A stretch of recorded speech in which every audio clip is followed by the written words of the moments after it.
is up, chat? Hello, hello, good morning, evening, good night. I don't know where you are, but hello, and I hope you have a lovely day nonetheless. So today, it's a special day, you know? It's time for the Unity Black Friday sale. So if you're not a Unity dev, I guess the stream is less for you, or even more for you, so you can see how good it can be at the Unity site. But basically what we're going to try and do is we'll cover, first of all, what I think are the best assets that fit basically in every game, and that I personally think are a must-have almost. And our music delight, let me quickly give me a second.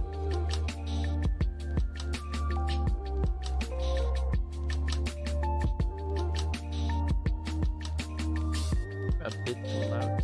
Well, then if I find the tab, of course. Yoink. Give me a second.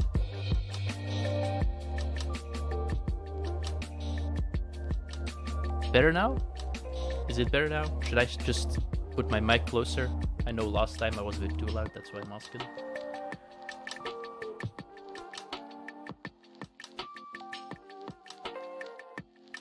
Well, either way, I put it a bit less loud, so I hope you guys can hear me properly. So, what I was... Music's still too loud? Damn. Okay, wait.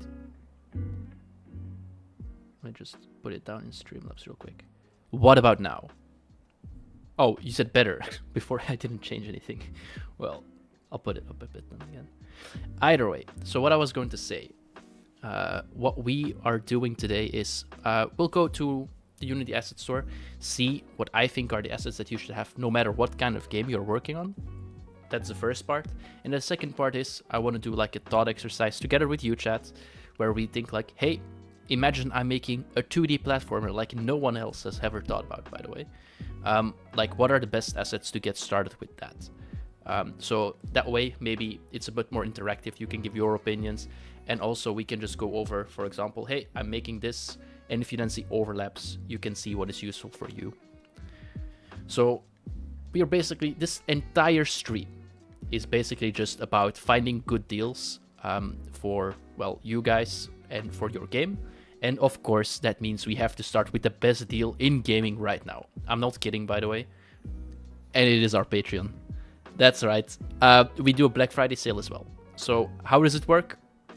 You get 40% off on the Studio Insider tier.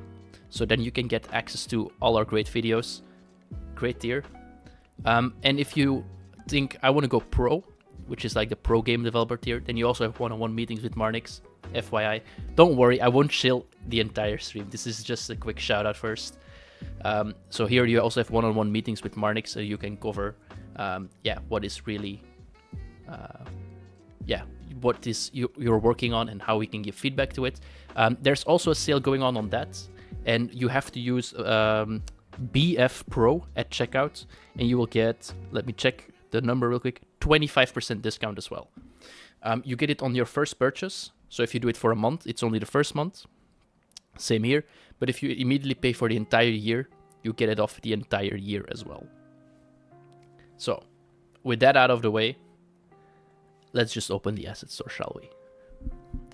So immediately we see the popular Black Friday deal. So maybe let's just... maybe before we do that, just a quick reminder, guys. There are also flash sales going on. So... here you can get like 70% off for a limited time. I won't be covering like all of them here, but just go through them here. And if that's the, and then you can just see like if it's something that you are fitting, you can basically just do it.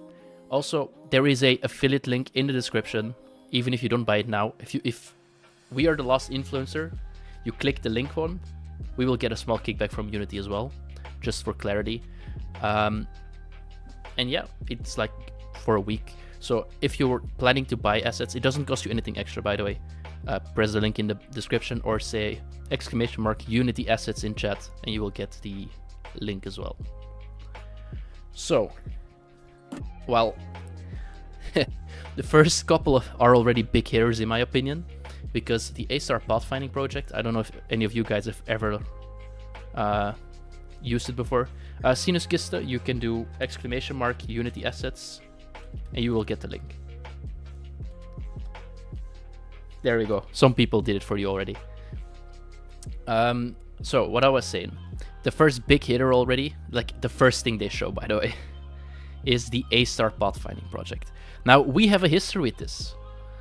This is a no-brainer, like Sinus Kista says, because holy crap, have we fallen into a trap multiple times with our games. We were making Forge Industry, and we started with Navmesh, Unity Navmesh. I mean, it works, but goddamn is this better. And then we did the same with Songs of Everjade. It was like the random generation, but it was so slow when we used Navmesh. This thing just, like, it eats through all your requests. It is so good. It works in almost every game. So the first asset I think you should definitely include is like this. Also, this asset has been around for like years and years and years. The price, okay, it's not cheap, but it is because they basically always update it. And after X amount of updates, they also increase the price. Because, I mean, I guess it's fair, but you will get the updates free anyway, even if you buy it now. So yeah, it's great. Like, Rosso Juega, sorry if I butcher your name. Like, he's a, like, Iconia Defenders with dynamic bots, amazing asset, they update it regularly, exactly. Seamus even says it's the MVP. Like, it supports everything. Like, for example here, local avoidance, all those things just built in. Their documentation is also pretty good. So, like online documentation, let's just take a quick look. Like, you can find almost everything here. If you're doubting, by the way, they even have a free tier that does a lot of things already. So if you're doubting, because I guess, I mean, it can be a lot depending on your income state or your financial situation, check out the free version. and it is great. So I guess that's the big hitter immediately out of the way.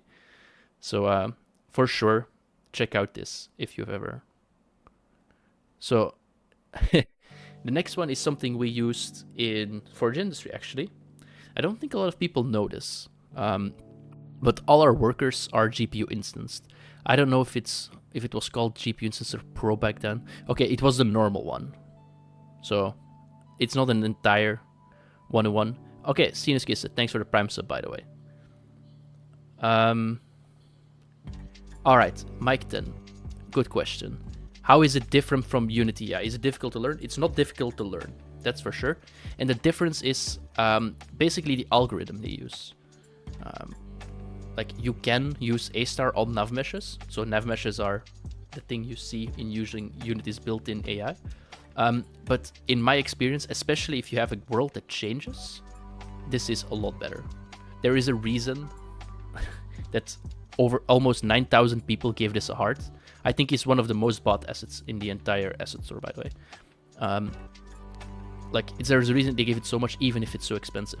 Like, the value on this is actually really good, in my opinion. Like, the amount of headache it can save you is actually worth. So, I hope that answers your question, by the way. And no, Sinus Kista, I won't bite you. Yeah, exactly. Also includes things like formation movement, drawing grids, calculate grid distance. It has a lot of things built in. And it works not only on grids, it works like I said, on nav meshes and so on too. They have I don't know if I can quickly see it. Online documentation. Graph generation, graph types. They have different graphs, like a recast graph or grid graph, recast graph. And it's basically how they divide your level so they know where to walk and so on. And they have an explanation on everything here. Like if you're making a hexagonal game, you want okay, of course you want it to map your hexagons and so on. Layered, you can have multiple floors. It even says here, by the way, it's pro only, but like I said, they have a free version you can try. For some people, it's already enough. The navmesh graph. This is the closest thing to Unity navmesh. Point graph. I mean, I won't I won't cover it all. The Mindstein, hello. Hello to you too. So,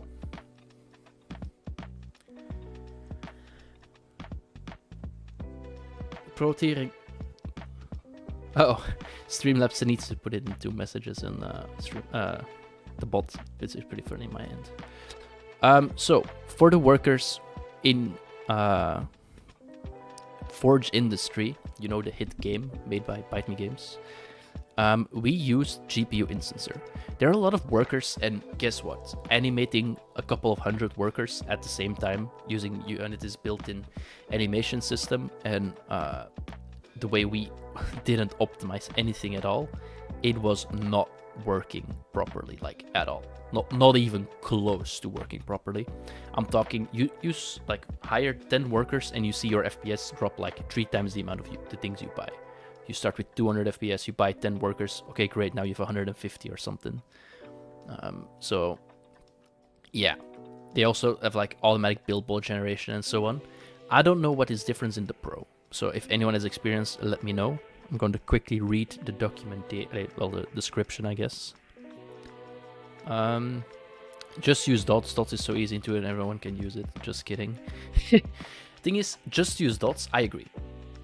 You don't need this if you know how to use dots. I'm pretty certain of that. However, everyone has their skill set. If you're an artist, this is almost plug and play. I don't think I had to write...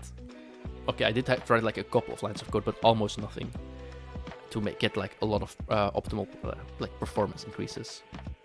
So it kind of, yeah, it depends on your profile. If you're a hardcore programmer, you can have a lot of fun, I guess, but... Okay, what does it support? Okay, culling, LOD calculation, support for multiple cameras, build broad, easy use API. Okay. I mean, for sure get the Pro one, because it's cheaper than the normal one, but upon first sight, I'm not entirely sure what the difference is between like the normal version.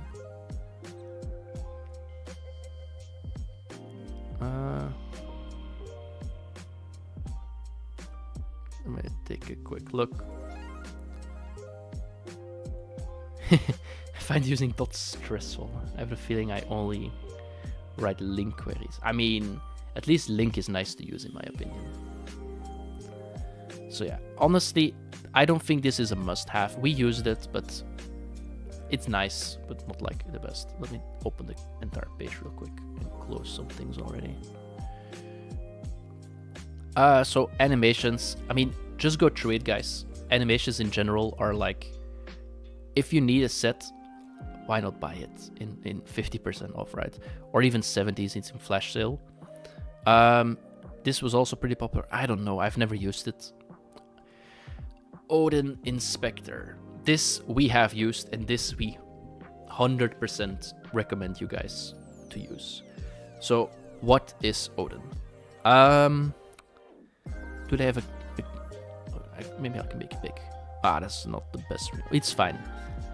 So basically, what Odin does for you is it makes it very easy. You still have to write some code, by the way. This is not a magical solution that fixes everything in the editor, but it makes it really easy to make custom editors. So if you ever try to write your custom editor, holy crap, is it not fun. But with Odin, you can use a lot of attributes, and you can so easily create good-looking editors. We use this in everything but Forge Industry so far, I think. Like, you can make an editor, for example, in Songs of Everjade. Yeah, I'll check behavior designer later, sure. For example, for Songs of Everjade, we used it to make abilities and weapons, because you have to generate like a game object, we had a scriptable object that was like coinciding with it, a projectile, all those things, and depending on like some settings, it just generated everything. Amazing. Guild Architect is the same, where it's like, all right, we need a lot of this. Let's just make an editor for it.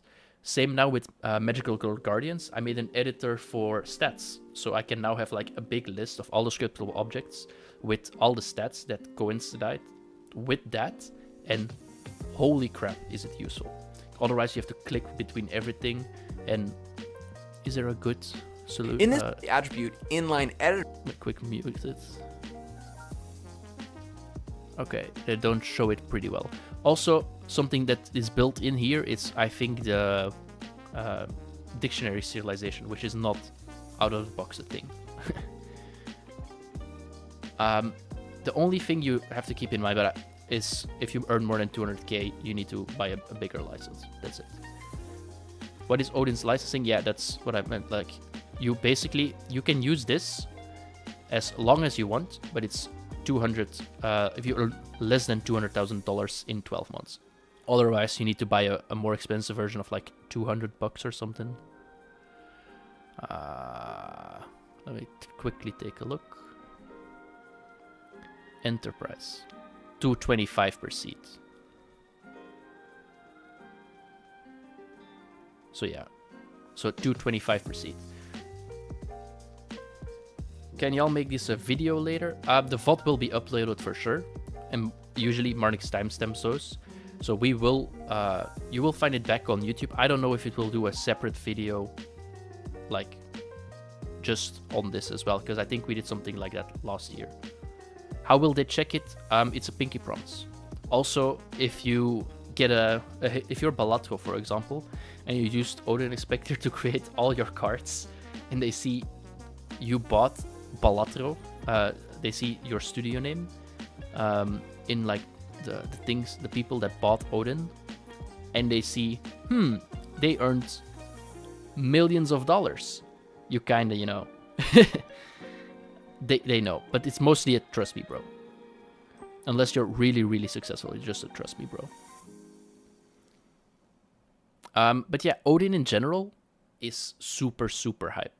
I don't know if you have a lot, you guys have a lot of things why you love Odin, but I even have a trial. Let me take a look. I didn't know they had a trial.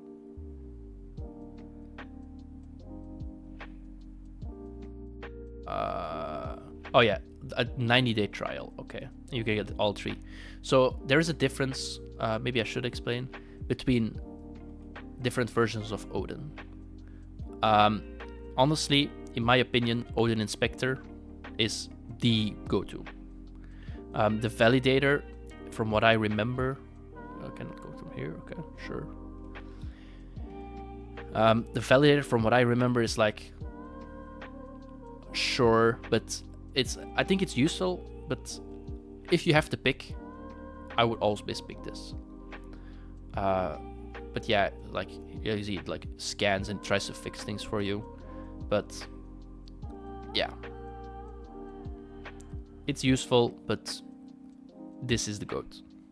So if you have to get something, so far it's A-Star Pathfinding Project and Odin Inspector. You can use in almost any game. So you can reuse it. So how we look at it, it's like, hey, we have this asset. It's called Odin. We don't use it just for one. It's like for one game, like we use it in several already. And that's nice. So like the price is even more justified than like once you buy it. If you're in this for the long run, you usually have like better value of it anyway. Yeah, Validator is nice to have, but Odin Seerlight is must have. Yeah, I think like if you guys remember Bolt, Unity bought Bolt and then made it free. They should do it with Odin and just make it built into the editor. Holy crap. Like, Unity, you need some brownie points. I just gave you like an amazing suggestion to just make a lot of devs happy. But yeah, Odin, must have. Next, also a must have in my opinion, is Feel. I don't know if you guys have ever tried it. It's also included in Top-Down Engine or Corgi Engine, if I remember. So if you have this, you don't need to buy it, by the way. But Feel, holy, this is amazing. So basically what it does is it gives you an extra editor, and you can just in the editor add things that should happen with configurable delays. So you can do like, hey, play particle system, play a sound effect, do some screen shake, all those things, and it's like the way to go to, yeah, add feel to your game. Like, look at the video. So, oh, okay, I pressed the wrong button. Either way, like here at the gun, it's like, okay, you saw the particle effects, you saw the sound effects, all those things, the screen shake. This is where this handles it, basically. And it gives you a really easy-to-use API. What also is really nice of this is, I make something in code, I just say, call the feel, and then I can give it to someone who doesn't know programming. In my case, it's Marnix. And Marnix can just edit with the feel value, words. Marnix can just, in the inspector, edit all the values and use the feel, and then basically, without coding, change what the game does. And that's really good if you're working, for example, with an artist, like, or if you're just less artsy in general. Yeah, exactly. It's like, feel is awesome, using it, easy to use. Yeah, Dev is active on Discord. Yeah, thing is, what is it, Renault? I remember like reaching out to him as well. He's really, he answers really quickly as well. Use feel all the time, it's so handy in any situation. Also, prototyping is so fast. Exactly. That's why, like, these assets, I see them actually as an investment, because if you write something like $23, even if we're lowballing, like it's like not even $8 per hour, let's say. So then it's like 3 hours of work. This asset will save you more than 3 hours. I pinky promise it to you. That because, and also the value it will provide is great in my opinion. Also, he has like an online documentation. It's pretty good in my opinion. Like, okay, here you can see feedbacks: animation, flash, flicker, sound, particles, impulse, and bloom. This is what I meant with in the editor. You can just add those things with the button add new feedback, and you can configure them individually. And if I remember correctly, here are the feedbacks. Like, look at the documentation. He gives a lot of info. So honestly, if you're if you have a dead game or a game that feels dead, this is a great way to like get started to making it, you know, actually feel good and feel polished. This is like a great polishing tool. So 100% do recommend. Final IK. I've used before. You can also just write your own. A lot of people would argue that this is, well, amazing and you should get it. And depending on what you're doing, it is true. I 100% agree with that. However, for Magical Girl Guardians, I wrote my own IK. Humble brag. No. But yeah, you can do it. Thing is, if you're interested in something like this, probably check it out yourself, because I do hear a lot of good things about it. It's just I don't have too much experience with this. I almost forgot something. This is also one of the OG assets. I remember like 10 years ago that this asset already existed. What's up, Dobrex? Welcome to the stream. And this asset, I think it went up in price like once. And he has been keeping up with like updates constantly. I think the guy, he's also pretty active on Discord, by the way. I think his name was Tony. I'm not 100% sure. Don't quote me on that, but like, I mean, the guy behind Pixel Crushers. Like, look at just the games. You guys know this lovely game, right? Called Disco Elysium. You know, the thing that is now basically in every developer that worked on it is like starting their own studio, but also known for actually being a really dang good game. It uses the system. So what's really nice about the dialogue system is, first of all, you don't really have to write a lot of code. Like, can I make it big? It's a node-based system. You start here and you have like transitions.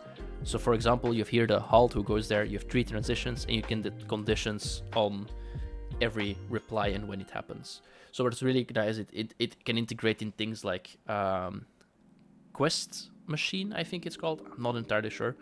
But it also has a baby built-in quest system even, where you can do like, baby quests like that are not too in-depth.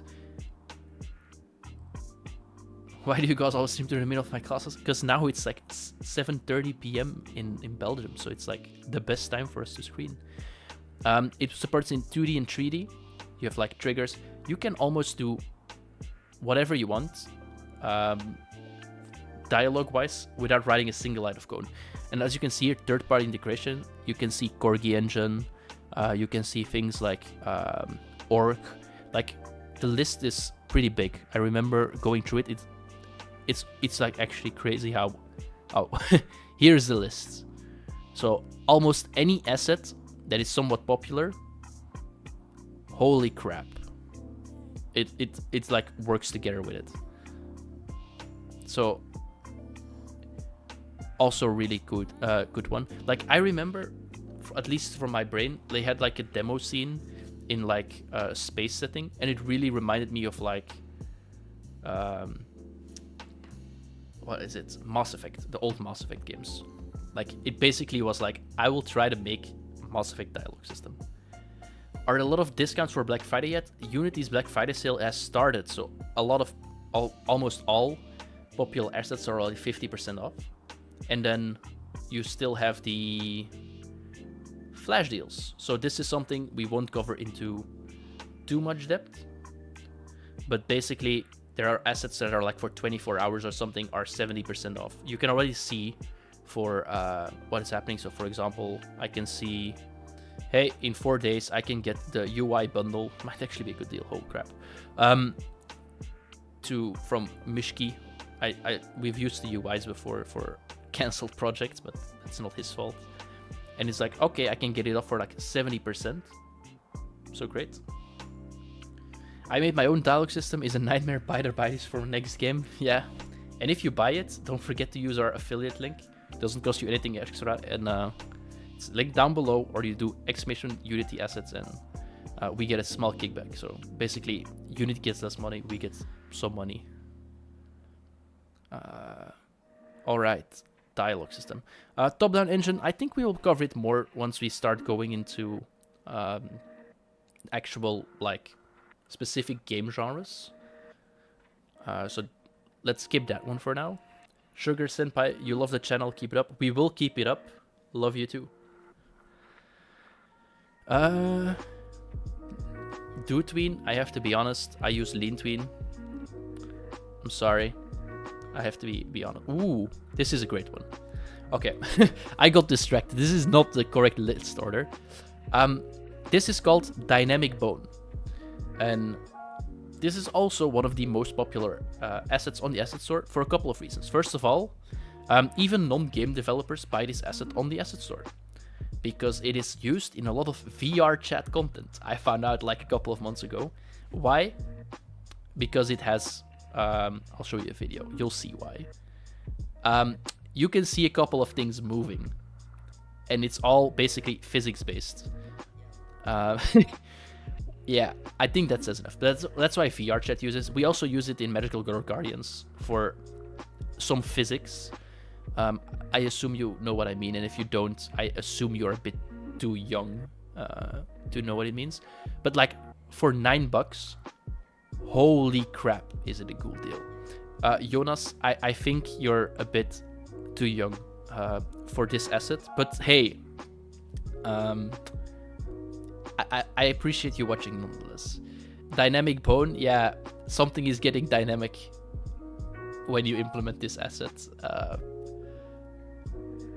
So yeah, this was a sidetrack because I saw it like frequently bought together. It's like, okay, but like this is great asset. You can. Is it hard to use? No, you put a script on it, and you put it on like the bones you want, and you can link them together. Maybe I can even show you. Okay, now I'm getting really sidetracked, but it's a great thing. I'll show you. While Unity is starting, remind me in like a couple of minutes. Rosso Juega. Sorry if I butchered your name again. Because in the meantime, while Unity is starting, because it usually takes a while, I'll go through the next assets. Let's take a look. If there are any assets, by the way, you guys think that are a must-have, you can put them in chat and we can check them out. Oh, I remember.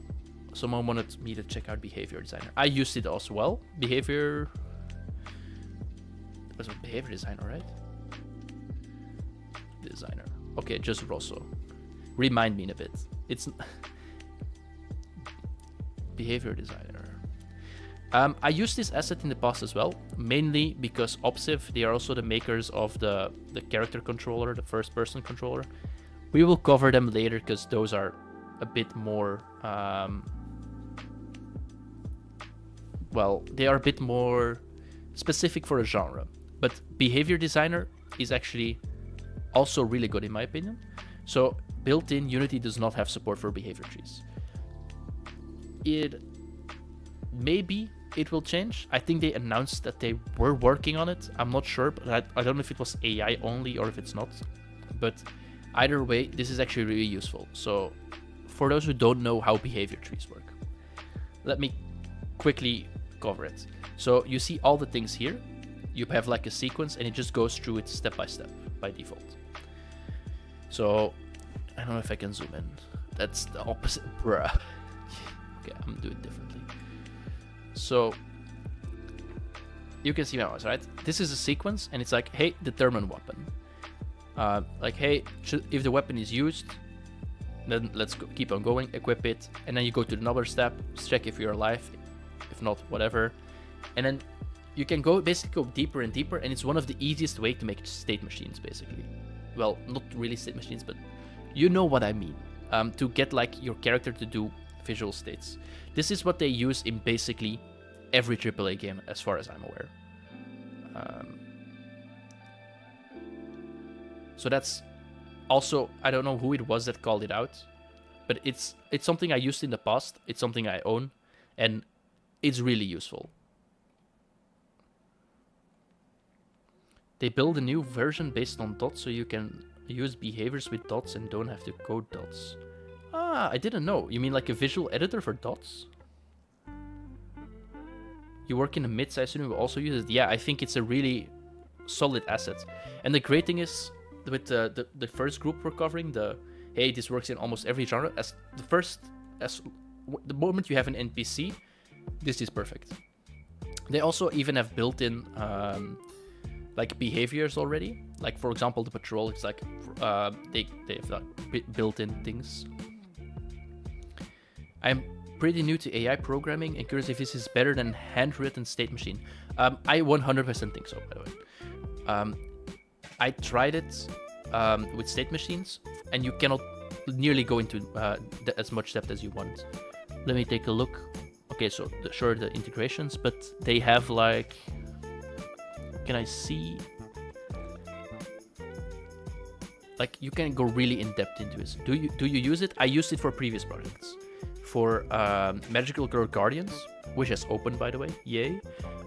It currently, we don't use it because we have very simple enemies because it's a survivor-like. But for Dynamic Bone, we have our player. And under our lovely tank, spine chest. I think it's here somewhere. It is not. Okay, let me quickly find it. Oh, I was in the wrong armor. Sure. I know this is not the best way to do it, but it's the easiest way to do it, so I did it like this. All right, so for Dynamic Bone, what you do is you add the script, you assign it, and you tweak the values, and that's it. Like, nothing else. That's it. So yeah, it is very easy to use. And you can basically, you can go more in depth, by the way. Like if things need to behave like together and so, because you can also, you don't need to just do boobs with it, by the way. But you can also do hair with it and so on. But yeah. Do you use the kawaii animation for this project? Yeah, we do for some animations. You bought this asset just for the boob movement? Yeah, because that's that's what we want. Can it be like a rope? Yes. It can just basically just do physics based animation almost. Because for example, if you took a look at the video, look at the tail. The tail is done with the asset. So the rope, or in this case the tail or the hair, you just have to tweak the values. And you can do it at runtime, copy it, and then paste it again. I can't look at the tail. Bruh. No. Look at the tail. There is nothing else you need to watch. What project is this? Is Guild Architect still ongoing? Guild Architect is currently a bit on hold. This is Magical Girl Guardians. So it's a survivor-like with kawaii waifus. Maybe at the end of the stream I'll cover it a bit. But first, let's keep going for the asset. So yeah, Dynamic Bone. It's also a good asset. Behavior Designer, also great. So while I was covering this, what I wanted to say is they have like different packs. So you can code it yourself, but they have also things like movement-based packs. So like, for example, here you can do things like evade, follow, patrol, wander. Like all of those things are pre-made actions, so you don't have to code them yourself. Like it's just a bonus, you don't have to buy it. And they have also some things like implemented already, or things like formations. So even easier, like, hey, I want to make a V shape of enemies, and they should stay like that. You can just do it like that. There are also some things built in, by the way. It's not just you have to buy everything separately. It's I think it's a pretty solid thing as well. Does it work with A-Star? Well, the lovely thing is, it does. The movement pack does, at least. So you probably need the movement pack for it to work, but you can see here the A-Star pathfinding project and the movement pack work together. So you can combine it, but worst case, you need to spend an extra $13 for all of these to work with it, or you need to write them yourself. Like, the integration is there, but the movement actions, if you want to reuse the movement actions, then you need it.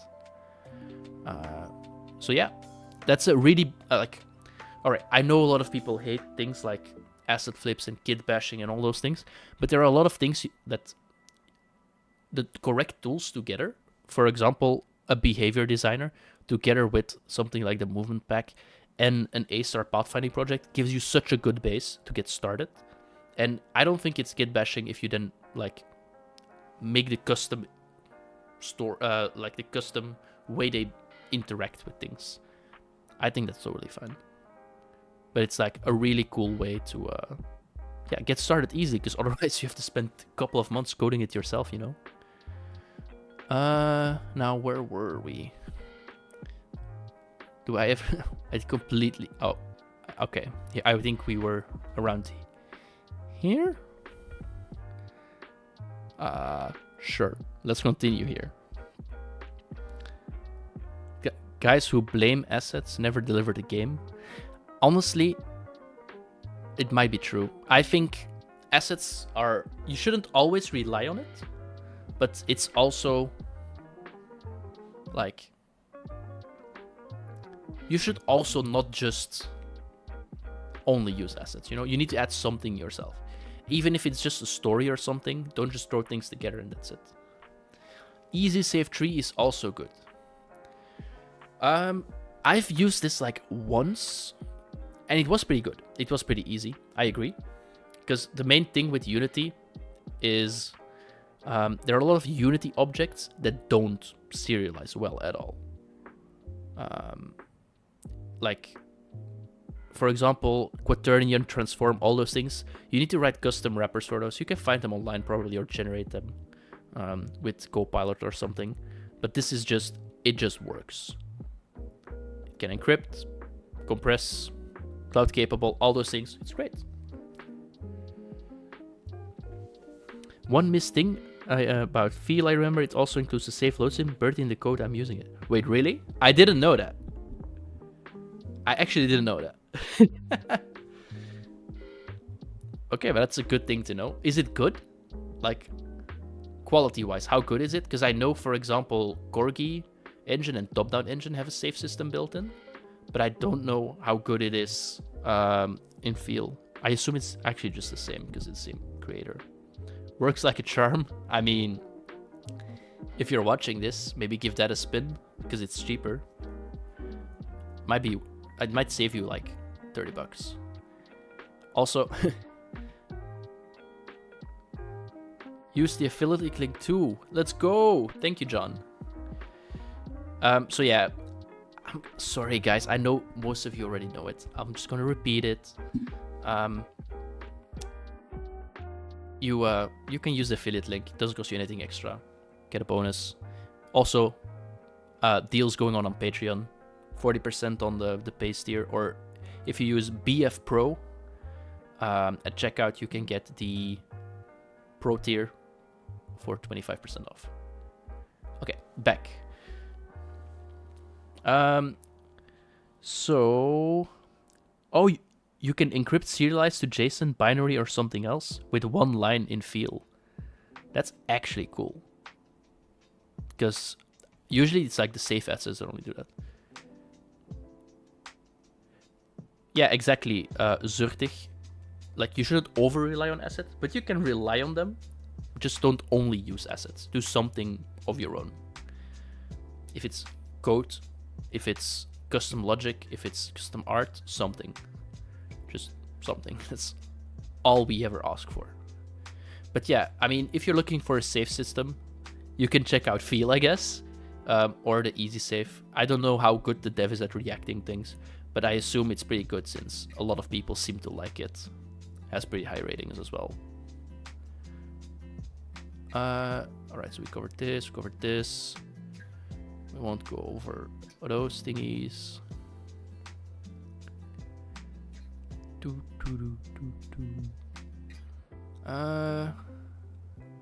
Gorgi, I think this is something we should cover when we go over genres, because this is like the best way, in my opinion, to make a platformer, even a Metroidvania.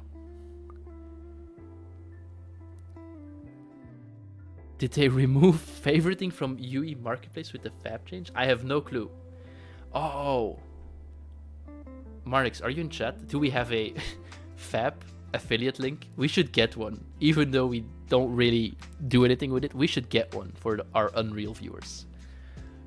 That will actually be fun. Like, it's just free money from Epic. Who doesn't like that, right? Let's take a look.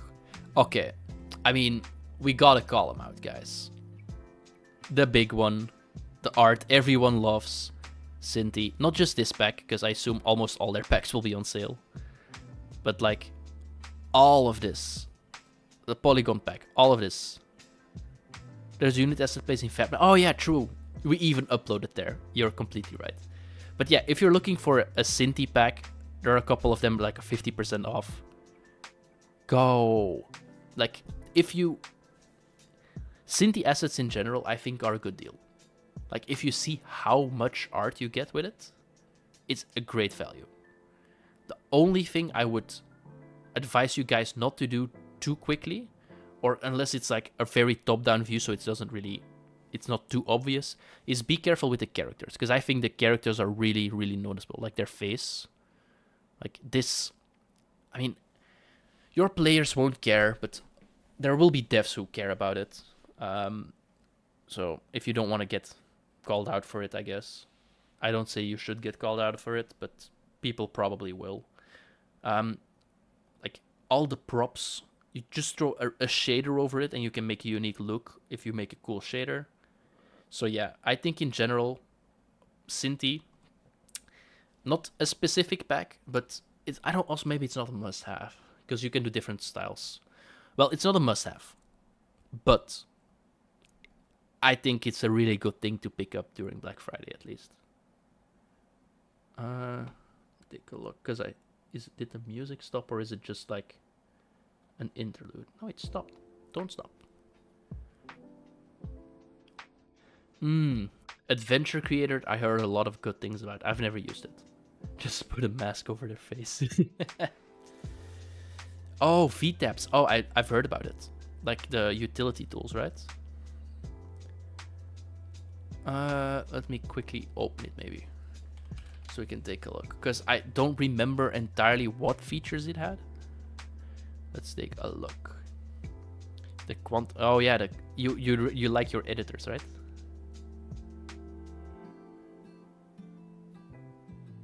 Sheesh, hot take. Cinti assets over 100 ducks aren't really worth it in my mind. There's too much diminishing over the extra assets, says Marnix.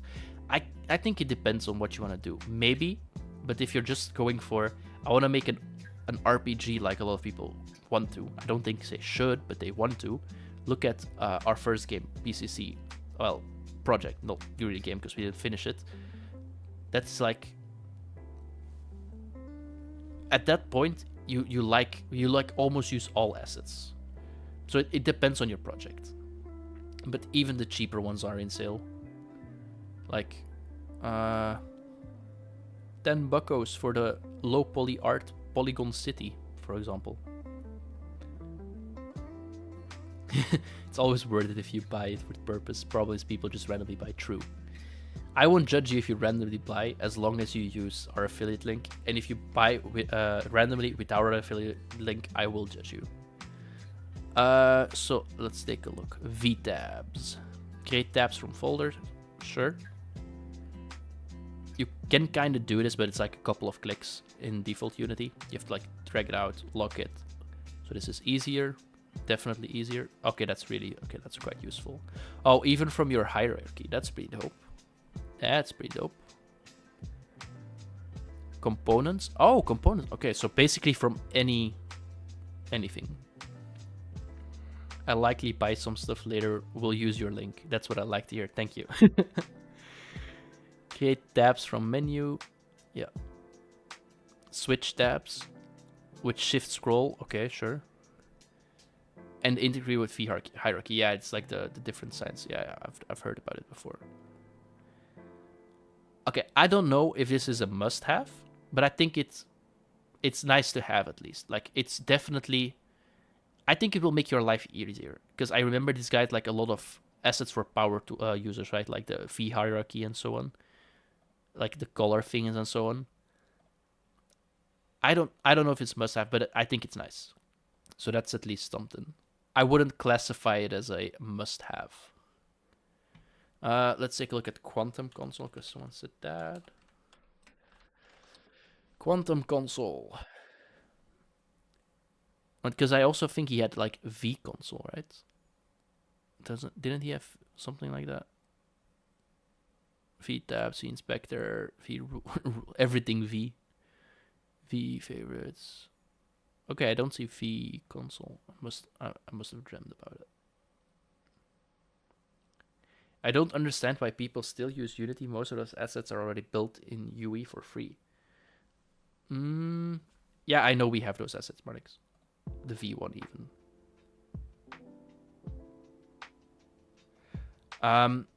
So why do people still use Unity? I think there are a lot of tools that are in Unity that Unreal still can't match. Like they have like their own strengths, in my opinion. So for example, I think the 2D tools in Unity are great, and I think if you want to do 2D, you should probably go Unity or Godot, whatever you choose. If you want to make 3D, I think you should go Unreal or Unity. So the strength of Unity is that it can really do both. I know Unreal can do both as well, by the way, but the integration in Unity is just better, as far as I know. So yeah. Oh, okay. So he seems to like release version 2 and not fix version 1. That's kind of stupid. And C# alone is also a good suggestion on why Unity is good. Because the downside with Unreal is, I guess, the language, because it's a lot more low level. Sorry. Quantum Console, sell me. What does it do? Help the robot escape. Escape to toggle the console. Oh, it's like a console. Okay. It's an in-game console, it seems, right?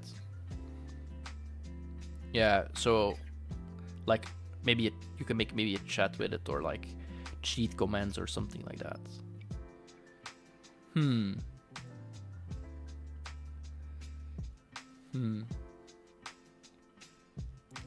I think, okay, it seems nice once again, and you can buy it for sure.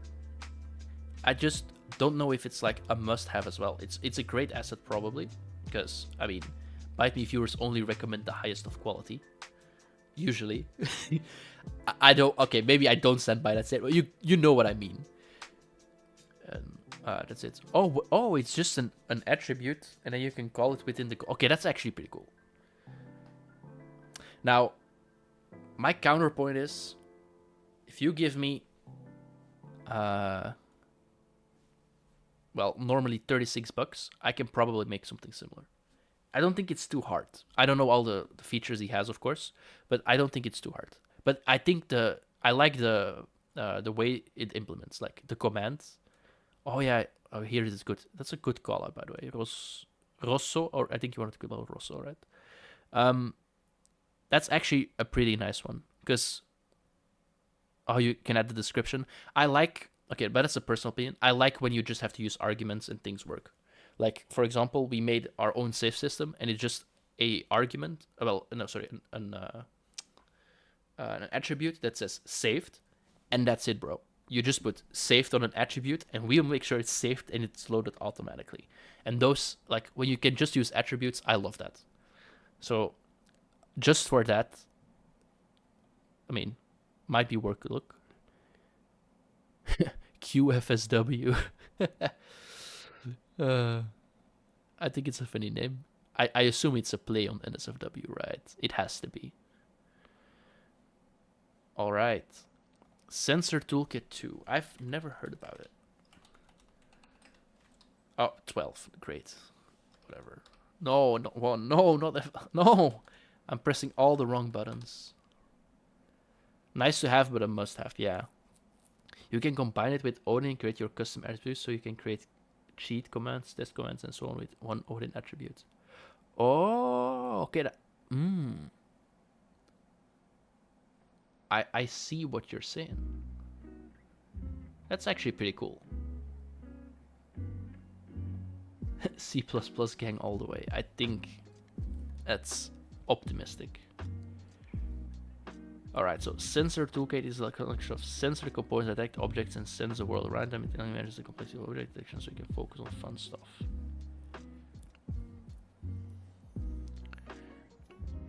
Okay. Okay, so it's basically an abstraction layer of raycasts, triggers, blah blah blah.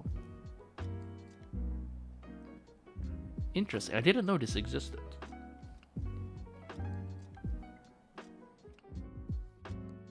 Okay, but I want to know. Easy to integrate your products into a sensor component and configure it. Flexible and own opinionated, allowing you to design your game. Line of sight. Performance, the sensors, AI source code. All source code.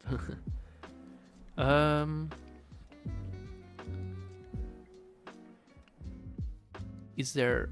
Okay, here, documentation. Okay, so you have array, range, nav measure, boolean steering. Array sensor, you put it the shape. Okay. Yeah, so it just makes a lot of the... It's an abstraction layer, like an extra library for this.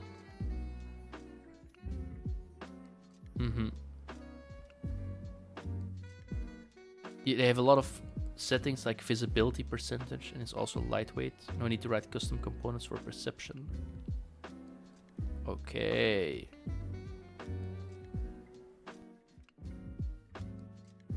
Sensor smart user better performance.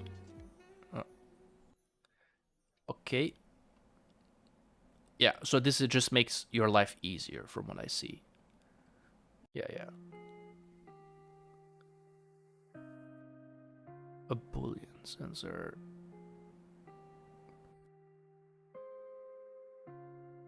A compound sensor combined to of its input measure.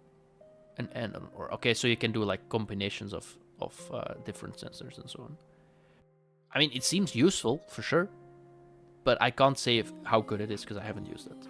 But it seems pretty cool. I also... Would I classify it as a must-have? No. But it seems useful for sure. Let's look at the second page real quick.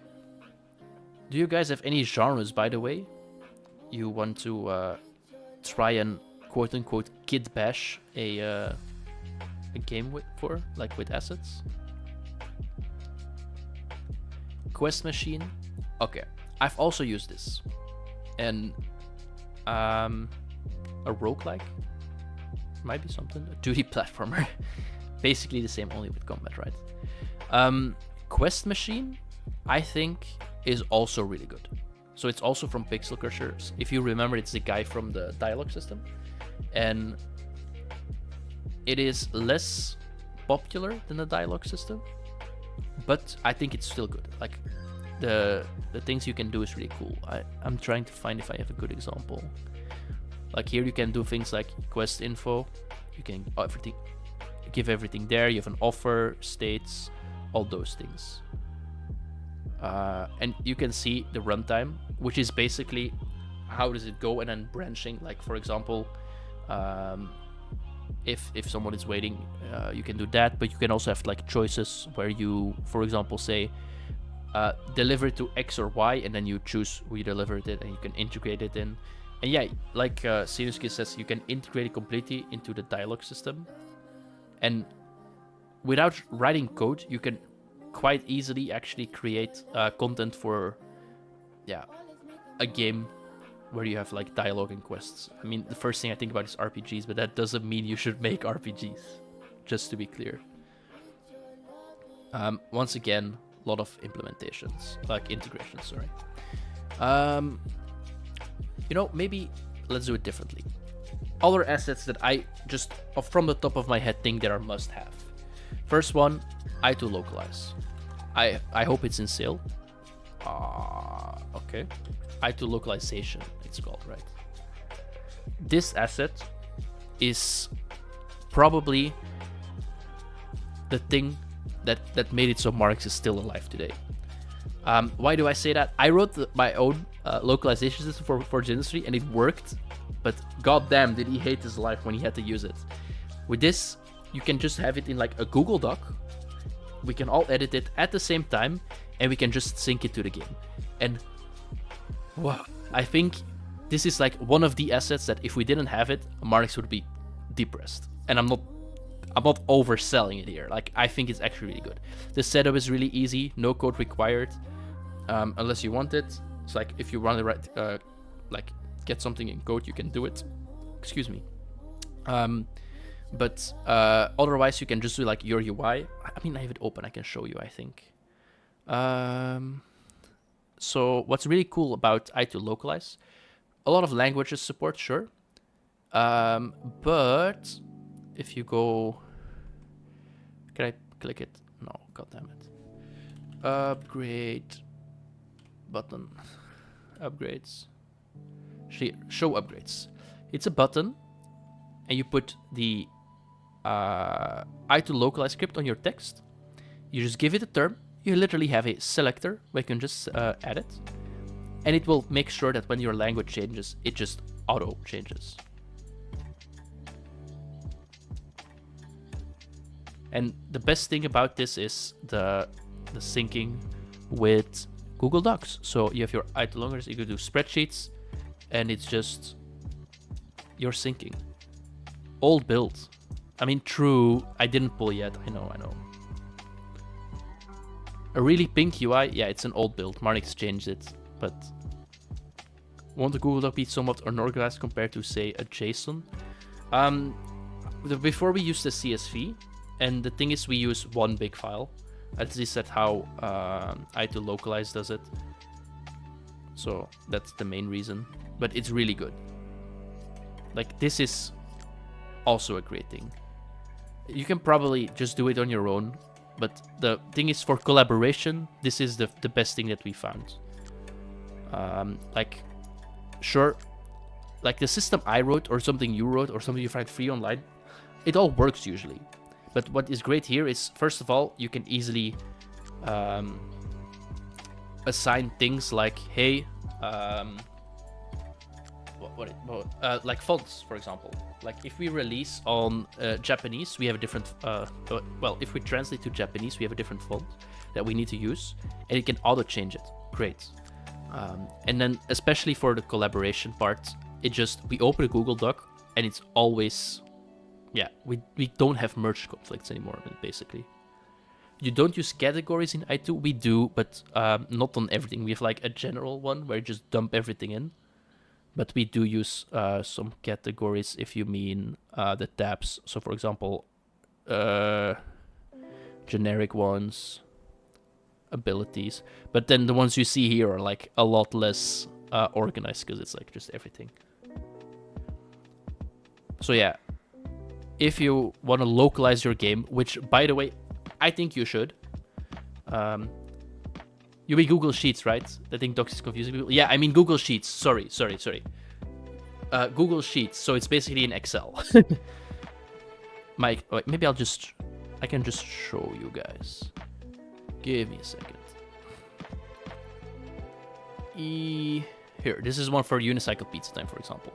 Here we didn't use categories. I'm very sorry. And you just reference everything here. And it's like, okay, you can put your language here. And if Marnix starts editing it right now, I can see it happen here. So it's great. Does this work with UI Toolkit? That's a good question. I haven't used UI Toolkit yet, but let's read the description. If I look for it, it's not happening at least. Unity UI text machine 2D Toolkit. That's something different, right? I don't know how UI Toolkit works because I haven't used it yet. But if you can just add a script on it, then I think it should work. Don't quote me on that. But I'm not sure. Maybe someone in chat can help you with that. But I can't say with certainty. translation from Fiverr are trustable, or if I'm paying someone to use ChatGPT anyway. I think in the past it was trustable, or at least more trustable. Maybe they just threw it in like a Google Translate. But I think a lot of people now just use ChatGPT, so I'm not sure. I think if you actually want to be sure it's not ChatGPT, you probably need like an actual localization firm. But just if you do ChatGPT yourself, you get like 95% there, I think. There's also, I don't know the name of the sheet, but if Marnix is still in chat, he can send it to you. There's like a big sheet online where in like a lot of languages they say the most used terms. For example, if you want to translate continue to Dutch, it's like use this word instead of this word. That's it.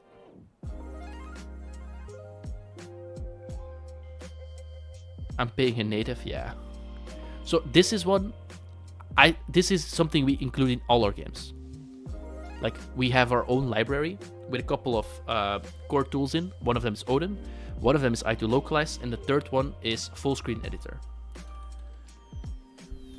I'll just full screen.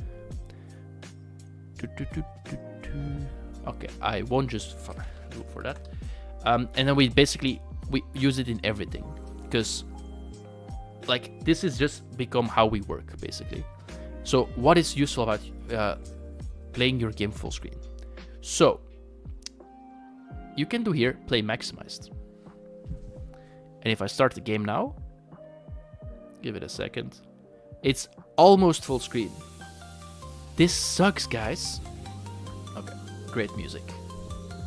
So why does it suck? First of all, if you want to, for example, just upload footage of your game somewhere, which by the way you should do somewhere.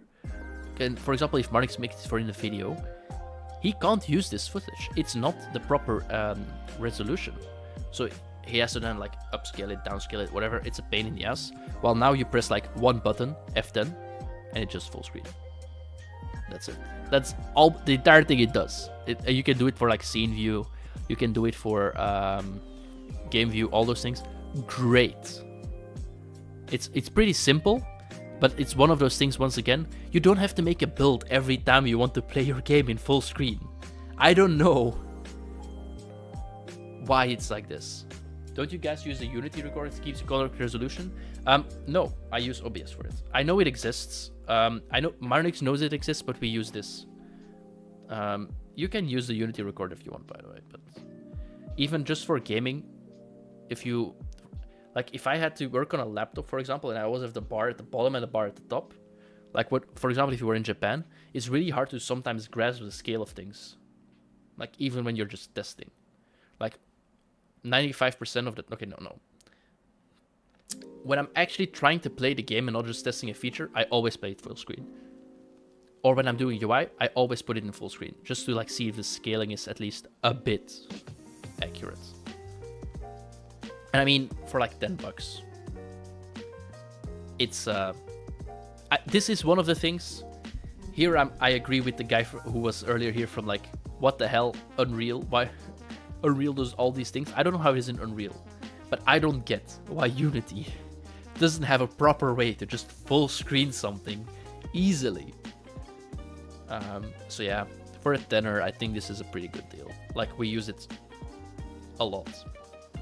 There's a reason we put it in our base project, basically. So those were the two that immediately came to my mind. Let's really quickly take a look. Because you have like shaders, it's also a bit more specific already. Any general tools you guys like still that we can take a look at? Do you have a favorite pack? Favorite pack of what?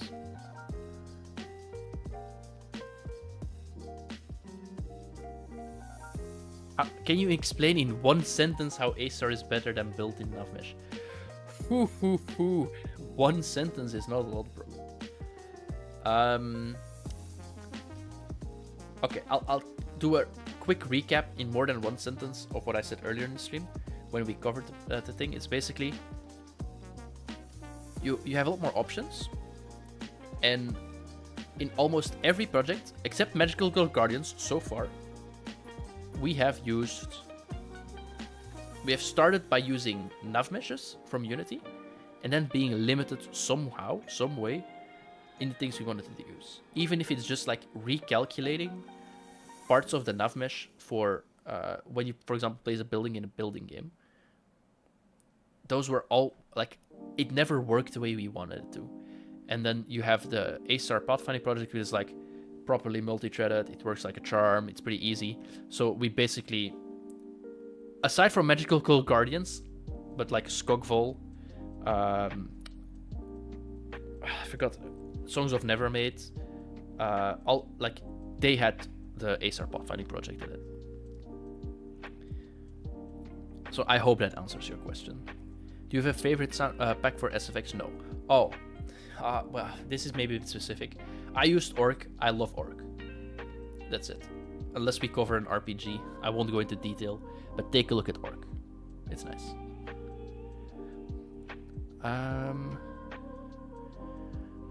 Alright. I think in general we covered, I think, the biggest hitters, right? Yeah, I have these issues with nevers being off when used on generated environment. Thanks. Yeah, no problem. I mean, if you're not sure if it's for you, they have a free version on their website, not on the asset store as far as I know. And you can just try it out. It doesn't support everything. So it's just like a grid layout then. But it might be good enough for you to understand if it's like worth it or not for you. Okay. I think it's time we start kit bashing a game. So I saw some suggestions earlier already for genres. So give me some more genres. And in the meantime, I'll take a drink. A normal drink, by the way. I'm responsible. But like, give me some ideas, and then the thing I see the most spammed in chat, I will probably start trying to make alongside you guys. So a game genre or a game ID in general that you think like, hey, if you had to make this and you had to use a bunch of assets, which one would you use? So go ahead, chat. Impress me with your great ideas.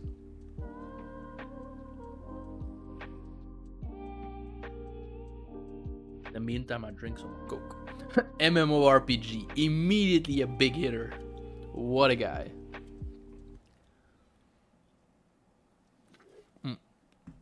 Okay. Sinuskiste. I think it's called atavism, right? Holy crap, it's in a flash sale. I would say buy this. It's normally 500 buckos. Almost 500 buckos. So yeah. MMORPG covered. The other ones I will do like more serious, no worries. But like for an MMORPG, it's probably, this is probably your best bet to get started. I know there's like a cheaper one like MMORPG and so on, but I think this is the biggest one.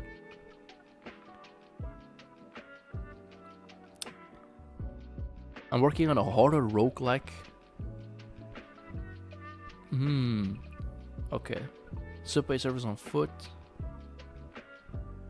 I think MMORPG in some way was a dream of every indie dev. Yeah, I think so for sure. Like even just RPG in general is, I think, a big part. FPS survival, not turn-based. Okay.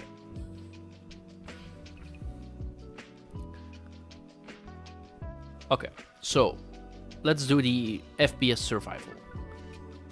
So the first things I would install: full screen editor, because I already told you I want to make footage of my game easy. So we got that covered. Next up, I would include localization. What's it called? Whoops. I2 localization. Why? We want to localize it to different markets, and we want to make sure that people in China, okay, maybe China is a bad example, damn. People in Norway is also bad. People in France or Spain or any of the Spanish countries, just a non-English country, can also play it in their native tongue. I2 localize. Portugal, there we go. Add that so we have localization.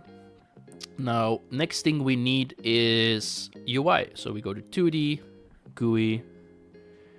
Let's put on sale. Oh, there's even a flash deal. So let's include flash deals.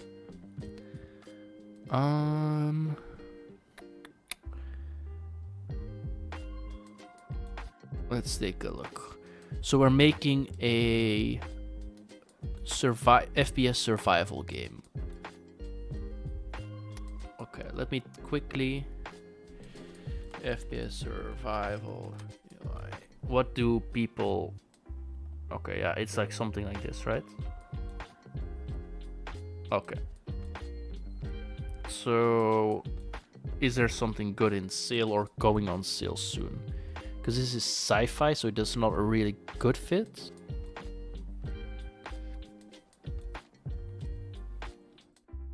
So that's not the one.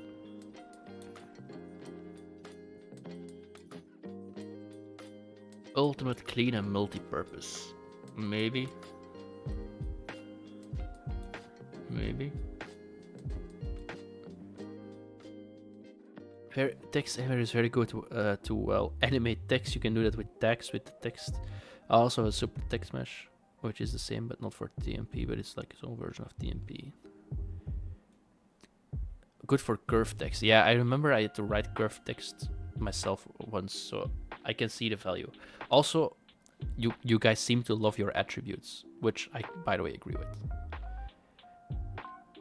Ooh, does I2 localize work in Unreal? I don't think so. I don't think there's an Unreal version of I2 localization. But it does support special signs like in Japanese or Chinese if you just change the font. So, I mean, let this be the reason you divert yourself to the goodness that is Unity, right? All for this one asset. Like live synchronization, you know? You can do it even without rebuilding your game if you really wanted to.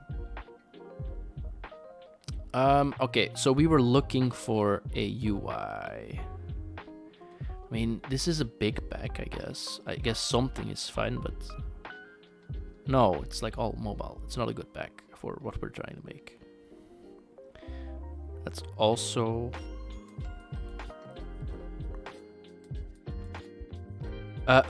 Unity 6 is already around, by the way. This is Unity 6. The LTS is live since October somewhere, like a bit over a month. So the preview is done. So, Yoko baby, caught on camera. It's time for you to switch to Unity. Yeah. Modular game UI. Like, I'm still looking for a good asset pack. Ideally on sale for our great survival FPS. Unity is the best. Unreal as well. It seems like you're just hating on Godot now. My man. I have to ask my mom if we can switch to Unity. I asked her. She said it's okay. This is not the best UI for a survival game, because I think it's a bit too playful still. But maybe it could work. No, I think now it's too playful. Okay, so we're still looking for a clean... This could work. Yeah, this could work. Yeah. Okay, so we found our UI. So we basically now have a UI pack for our FPS survival. Godot is still too green, feels like a custom engine. Yeah, I think Godot still needs a bit more time in the oven, but I think in time, I hope at least it can compete, like, properly, because I don't think it's just there yet. Okay, so we have our full screen, we have handled localization, we have a UI pack so we can make easy UI, so we just have to throw it in Unity. I assume there is a survival. I think it's use survival or something. Like a, I mean like a pre-made pack where you can like start off of. Survival engine online. Oh.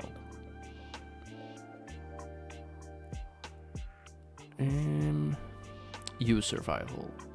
Let's add that as well. Which games are you deving these days? No new devlogs? Probably devlogs sometime soon. Well, soon, at least not in the next month, but like, we will probably still make devlogs, no worries. We're working on Skogval, which is a cozy building game with a Viking setting. And we are working on Magical Girl Guardians, which is a survivor-like with magical girls. And multiplayer, because that's apparently not something that happens a lot. So yeah.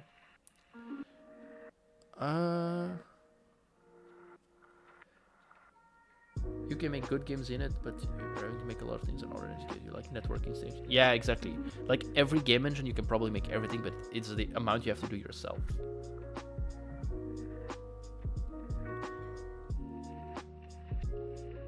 I mean, this seems fine. The number of survival is okay. So I remember using UMMO once, and it was pretty decent. So I assume this is a bit of the same, right? The main issue I have with these assets is that the combat is so, like, you have to do the combat yourself basically. You use Fishnet for multiplayer again? Exactly. UHFPS. Oh, I really can't type. Ultimate Horror FPS kit. The URP version is in sale, the HDRP version isn't. Okay. Compatible with URP, so you have a Terminator.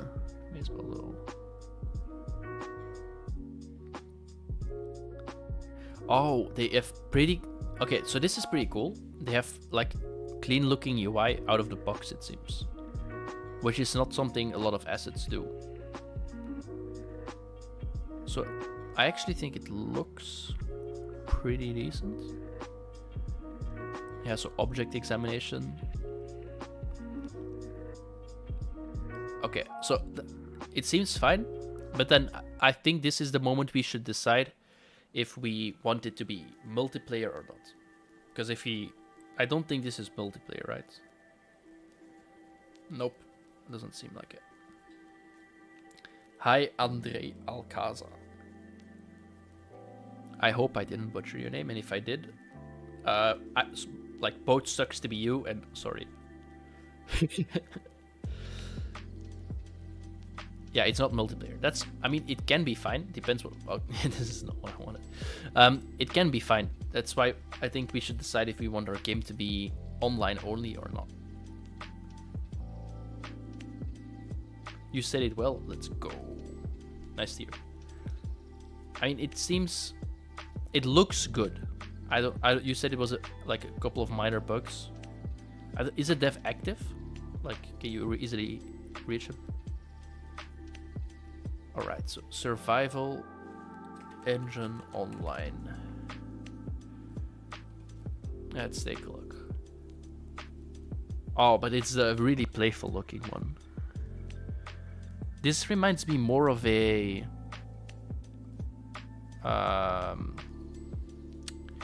Stardew Valley, right, like game than an actual survival FPS. Because we were adding an FPS part, right? And this reminds me more of a cozy Stardew Valley kind of game. What does it have from features?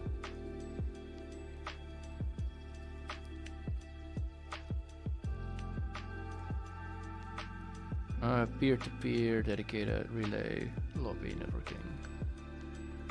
Okay.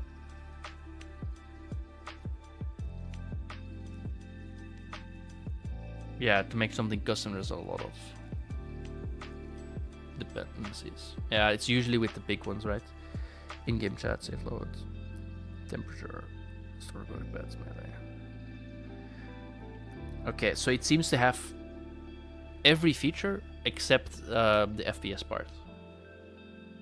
So then for less price, we can get the FPS, or we say this, but we need to provide the FPS part. So I think in this case, this is probably the better one, right? But it does have weapons, ammo, and all the logic, okay. Where melee and, oh yeah, here, melee and ranged attack, so that's probably what you mean. I probably would still lean more to this one, even though it's without multiplayer. So I think this is a good choice, but the multiplayer, I would just skip the multiplayer here. What were your issues with UMMORPG? I mean, not really issues, but I remember the asset pack being quite, how do I say it? The combat was hard to make it feel good, in my opinion. And of course, it's always hard to make it feel good. I know that part. But like, the tools they provide you was pretty hard. For example, if you make a shooter game, it's usually a bit easier to make it feel good. Because UMRPGs focus on MMOs, and where you have the melee attacks or the spells and so on, it's, in my opinion, harder. It's quick to make something, but I think the polish is hard. But I still think it's a good asset. So yeah, I think for a horror game, well, our horror shooter game, we take this one. So then we have the editor, had to localize, clean minimus pack, UFPS. Of course, we add an, wait, is Odin needed here?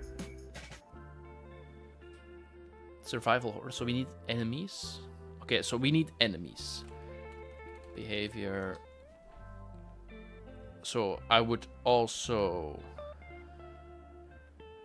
did I make a typo? Oh my, now I definitely made a typo. Behavior designer. Here we go. So I would also add this, so we can make some enemy behaviors. I mean, it kind of sucks because I'm like adding almost all the,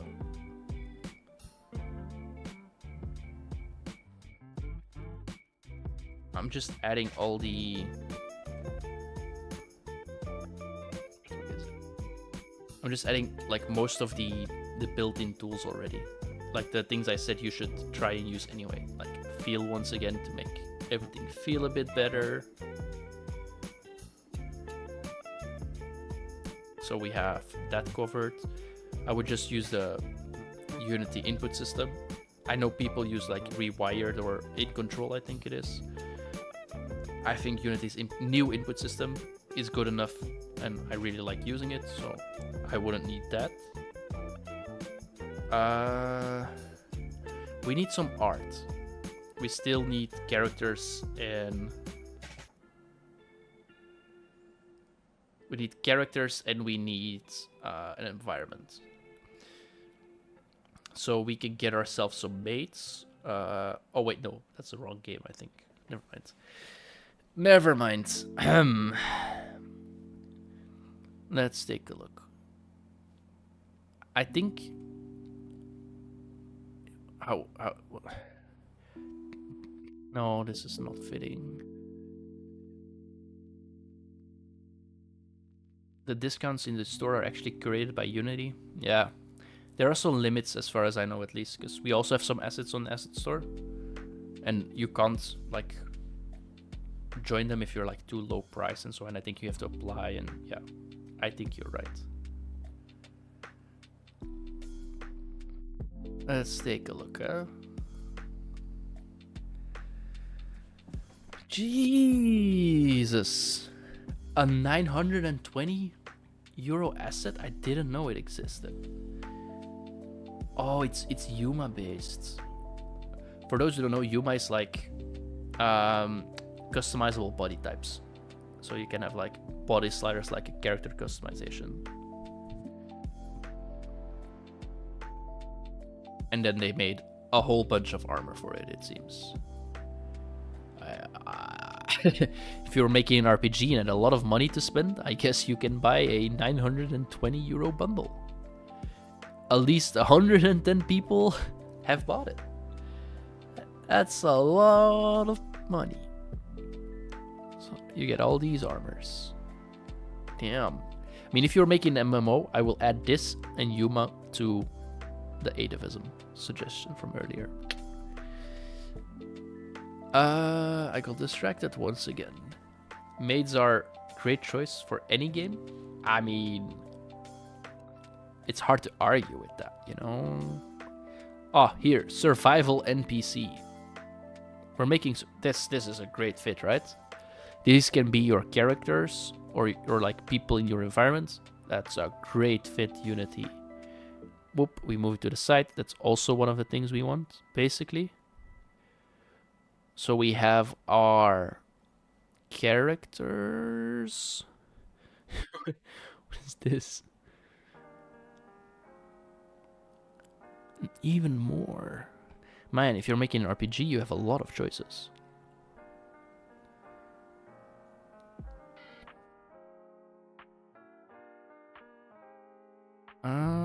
You could add something like a soldier, but I don't know if I'm feeling it.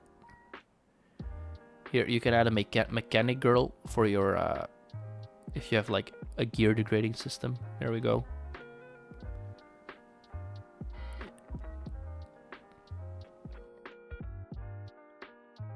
Okay, I mean, I don't think we need a lot more characters for this kind of game, right? Quick look. If you want some zombies, I guess you... Oh, jeez, is that expensive? What does it have? It has 8 zombies. 36 per. Okay, we have a little variant. Even then, 290 bucks is a lot.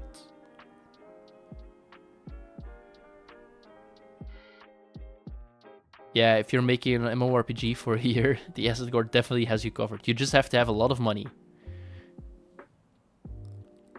I mean, you can get some zombies if you want. I don't think I'll include it in our list because I think it's too expensive.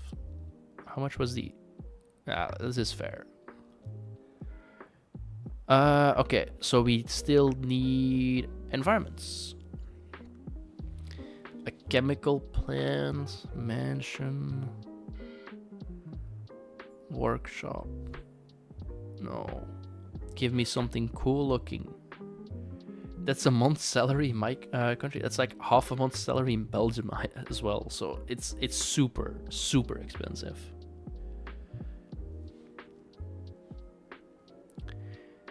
Oh, this is a pretty looking loft. This is not relatable to the game at all, but I just like, oh, it's pretty cute. Yeah, it's a nice looking loft. Well, we already decided on our character, so we need something that fits it, so we can't like plonk in some Sinti, because that would look weird. The thing is, should I even look at environments or should I look at vegetation? Because it's a lot of nature, right? If you make our survival game, because we want a lot of people to have like their own place to build things.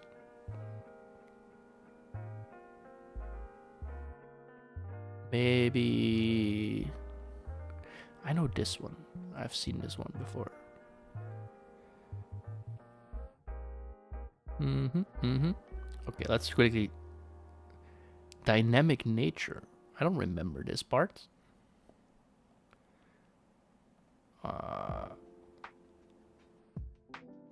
Sure, this could work, I think. I mean, yeah, Sinti Apocalypse pack could work, but I already decided on these characters, and they would, like, clash. But yeah, like, the Sinti, if you want to go low poly, the Sinti way is definitely a way to go, by the way. Like, it's definitely something you can do.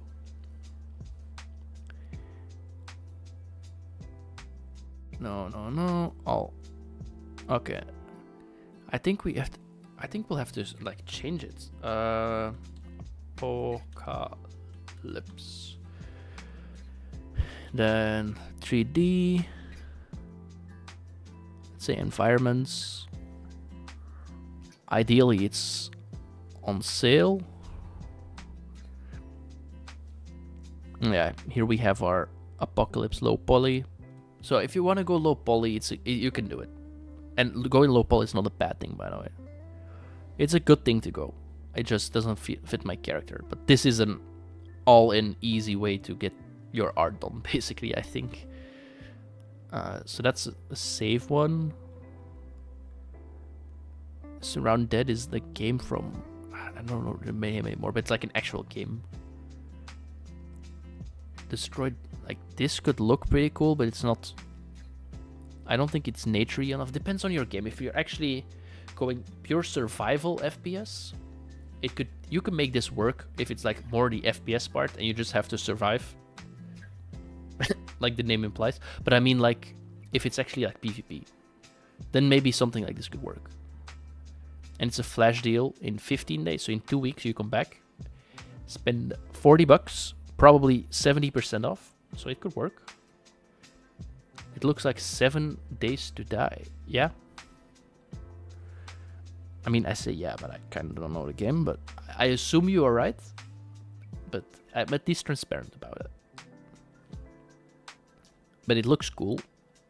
And in 15 days, you can get it probably 70% off. But let's... Survival... 3D... Environments... Yeah, surely they have something better, right? Do they have anything? Only one? Okay, no. Well, then we settle for... Where is it? Where is my pack? Then I would settle for this. We need audio still. And I think then we have everything for our game. And then we've basically, in theory, created a game if we just plonk it all together, right? Oh, by the way, is there... Oh, yeah. If you want to buy something, you still have the starter pack. What is the name? The quick start pack. Also a great one. It's like... we talked about Human War RPG earlier. You can get it for $18.95 together with all these thingies. Together with the survival engine we mentioned earlier. Like, this is a great value. If you just want to get one of the... Okay, maybe not. Unless this is the only one you want in this one. Like, if you want either of these assets, it's probably a good idea to just pick this up. You can just pay $20 for it. Side tangents.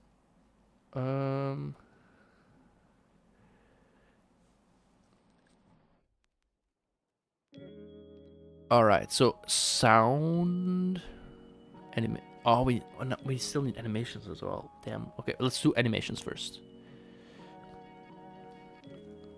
Or do we even need animations?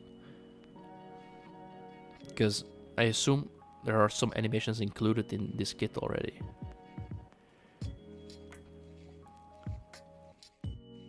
Dynamic door, dynamic lever, dynamic valve.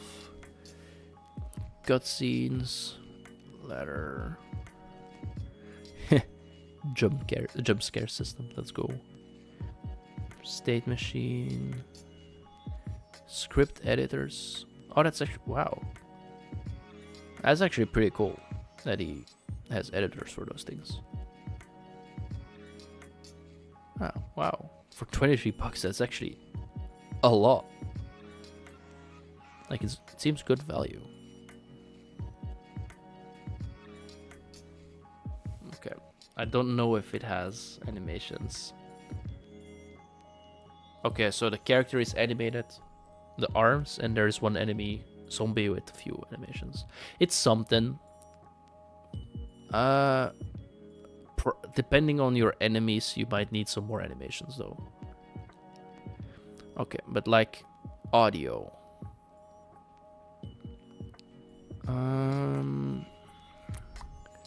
Let's take a look. Let's just do our simple apocalypse search term again. Include audio. Ideally, it's. Oh, nothing is on sale, it seems. Damn, Unity. Alright, let's just pick something random. Let's take a listen. Oh, an hour.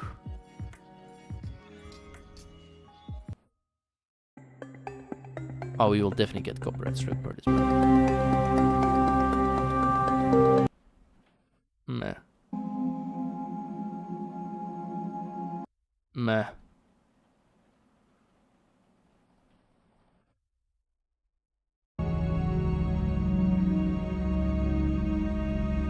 Seems fine. At least for the vision I have of the game. I like this one.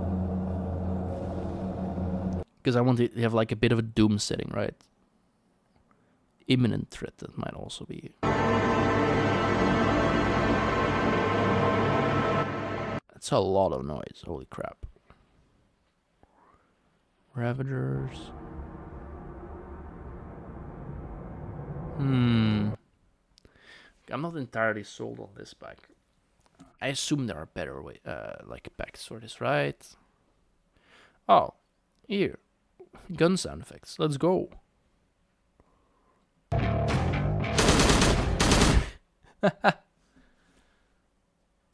Are you just theory crafting, or are you also considering making a post-apocalyptic game? We're not making a post-apocalyptic game. We want a cute anime girl game. So we're basically just theory crafting to show you a bit of the thought process firsthand. But also, it's probably a more fun exercise than me just going through all the assets that I think are the best deals. Like, hey, you should get full screen editor. Hey, you should get i2 localize. Hey, you should get blah blah blah blah. So it's basically, hey, imagine I'm making it. Then what would I use to make a game? So we basically took like viewer suggestions, and this was one of the game genres proposed. So if you have your own game, for example, and you want to know, hey, what things would I include? Then you can poke in chat, and we can take a look later, maybe. Apocalypse Zombie Pack. Another scope change, typically, yeah.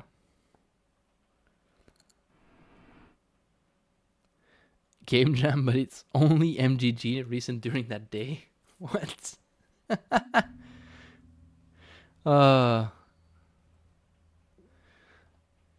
didn't want to open SoundCloud. Sorry. Wait, what do you mean hear more? I didn't hear anything yet.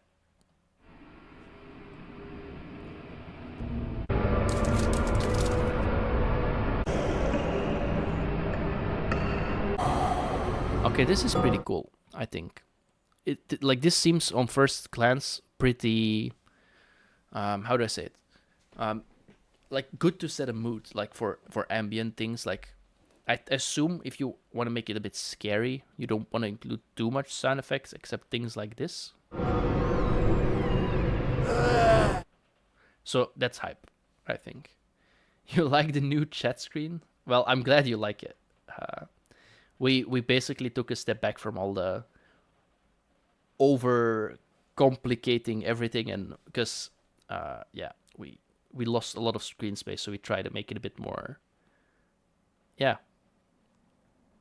simple, I guess, or clean. Sound design is a pain. Yeah, that's why I don't do it. That's the solution, guys. Just don't do it. That's a joke. You should do it, but I shouldn't do it. Someone else should. But I actually I like this one for mood setting at least.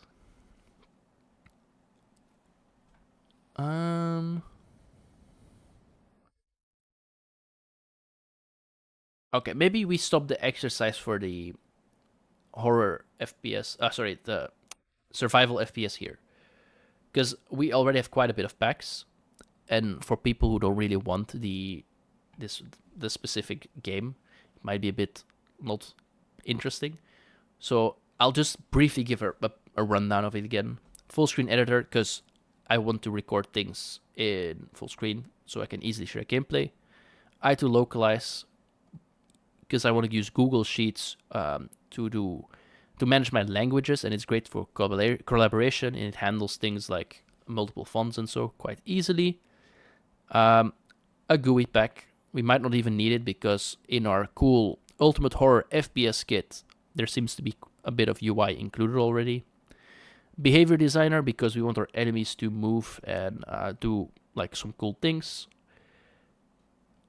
Our cool characters, they say NPC here, but I would probably use like a couple of them for the main character.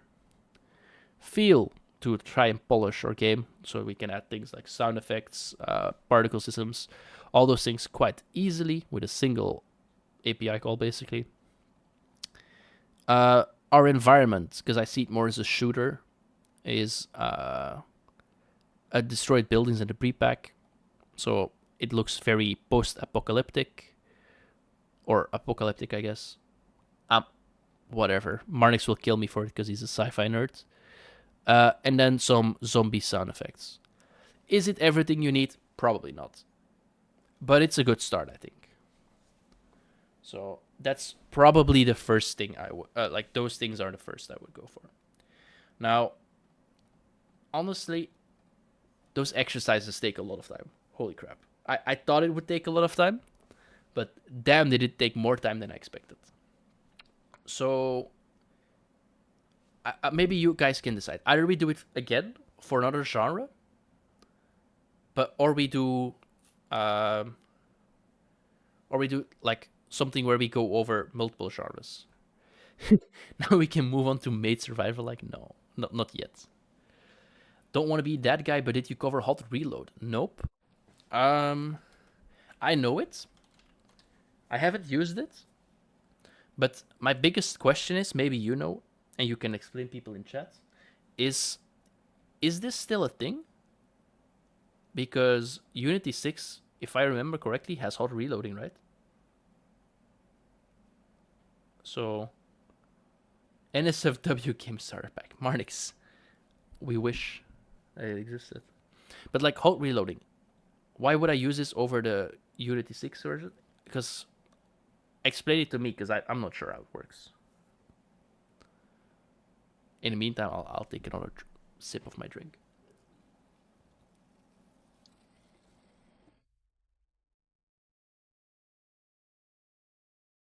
I mean, hot reload also very useful in Unity 6, so you can edit your code while in play mode.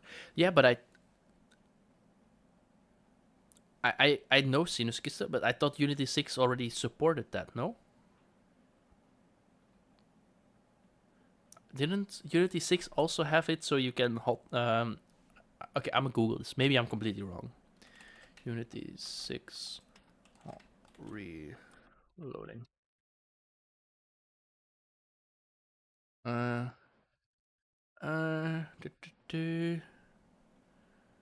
That's probably the assets. Let's take a look. Probably not.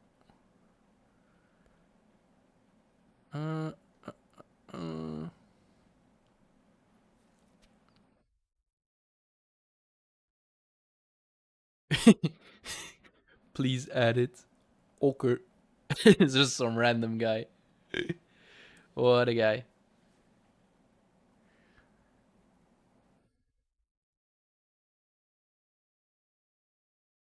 Oh, okay. I think I'm wrong. I think it's that it doesn't have to recompile everything, but only specific parts. Okay. In that case, hot reloading, I don't know how it works for in detail, but I can imagine scenarios where it wouldn't work. For example, if you're making a multiplayer game, I assume it's not going to work properly. But for certain games, it sounds cool. Yeah, it sounds cool. But I don't know if it's like how big of a game changer it is. Can you guys know? Because I love hot reloading in like things like just .NET and so on. You can watch 5 seconds of a trailer. Yeah, the thing is, it's I know the trailer. It's a very simple example they use, right? My question is more, like, there is probably a level of complexity that this will not be able to handle. And I'm asking chat if someone has experience with the assets to know if it can handle a lot of complexity, basically. Because I don't know, and I think it's useful if you get an answer to that, if you want to get it. Now let's say I wanted to make it so that the character moves horizontally.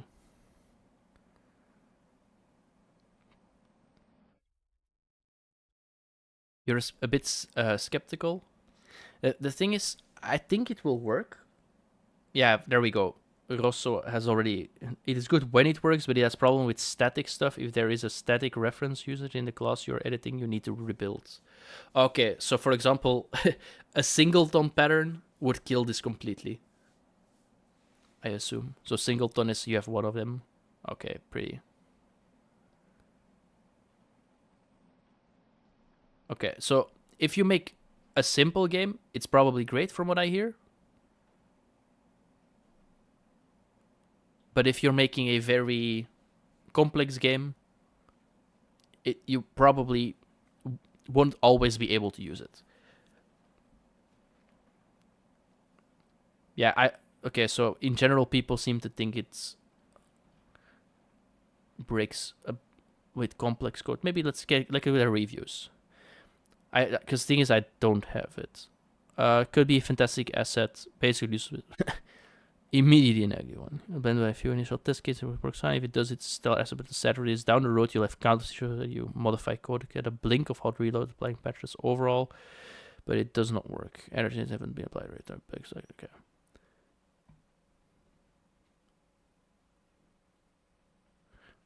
Okay, so this guy doesn't know when it's applied or not. Time saver for frequent variable small changes. Yeah, okay, for variable changes, it's probably great. So that's a good one. Tried in units U6, not really 100% there yet, but works great in 23. But that's on an old version, so it's probably fixed. Yeah, just as well in Unity 6 now. Don't bother it. Game manually.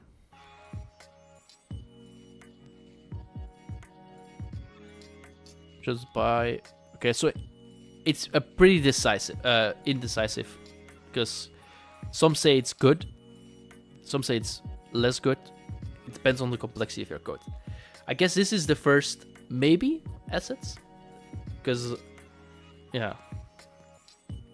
How do you handle singletons when working with multiple scenes? When working on scene 2, but your scene 1 is all the singletons, you just group them under one prevent, just place it on the second scene? It depends. For example, in our current game, Magical Girl Guardians, we have singletons that persist on the network. So that's how we do it. Otherwise, in Thinking Forge Industry, we grouped it under one for like persistent singletons, where persistence is between scenes. That's the way we did it. But you can just also like make a boolean on your base class for your singleton. Maybe I can show you. What is a good example? Maybe. No, audio manager is not the best. Whatever. I'ma show you. Yeah, I think what you say in the SNFW is right. Like, if you just know the limitations, you can still abuse the how to reload assets. So yeah, it seems like what you're saying is right. So, for example, if you're working with singletons, what you could do, once it's loaded writer is still waking up. Bring me there. Still loading. I thought the main use of house reload is not to wait those 7 seconds of recompilation for small changes. Yeah, I think that's the point. Indeed. So for bigger changes or complex things, it's probably not going to work. If it's just that, it's fine. So can I just not mono singleton? Okay, there we go. So we made a base class for singletons where we just inherit from, and it's like easily getting the instance. Great. But what you can also do is like get a boolean here, which is like like don't destroy on load, and then you just in the creation you just say don't destroy on load. This is also a way you could just handle like singletons being persistent between scenes. Like there's a lot of ways you can do it. Whatever you feel like, basically. Also, guys, I said it an hour and 50 minutes ago, so give me a bit of like leeway, right? But the best game, the best deal. I'm not biased at all, I swear. The best deal in game dev for this Black Friday is, of course, our Patreon. I'm not biased, I swear. You can get 40% off on the Studio Insider tier. If you buy it for a year, it's 40% of the entire year. It just is $5.40 per month for the first year, and then it goes back to $9. And if you use the code BF Pro at checkout, you can also get 25% off both a year or a month on the Pro Game Developer. So that's also a really great deal. You want 50% off on Pro Game Dev? You can get 25% off with BF Pro at checkout. Gives you 75%, you get 25. If you do 100 minus 25, you get 75. So how about you can pay 75% of it? So yeah. Now Marnix can't complain that I didn't plug it, because I did it twice. He probably would have done it like 50 times. So I still have a lot to learn. But I did it twice. Okay, so the hot reload. Maybe give it a shot for I go Pro Game Day. If I can do one-on-one with Thomas, that is something we can arrange that, by the way. Oh yeah, Prime subs. Good idea, Marnix. If you have Amazon Prime, you get a free Twitch Prime sub. So even if you don't watch on Twitch, if you're just a YouTube gang guy, I love you. But if you can just go to Twitch, you need to do it every month. So if you did it a month ago, please do it again. Just go there and press the button, and you can just get a free sub. It doesn't cost you anything, and Mr. Jeff Bezos himself will just come to us and give us a couple of bucks every month. Damn, look at him go. Can I get now 50% on Pro Game Dev? You should DM Marnix about that. But thank you for the 10 gifted subs. Let's go. Immediately it's a hype train, right? Yeah. Immediate hype train. I am interested in Dynamic Bone and how performant it is. It is pretty performant, actually. It is not bad at all. And if you want to see it in action, I'll show you. So, I still have the play maximize thing to go away. I don't want that. I did it as an example earlier, but I didn't want that. Oh yeah.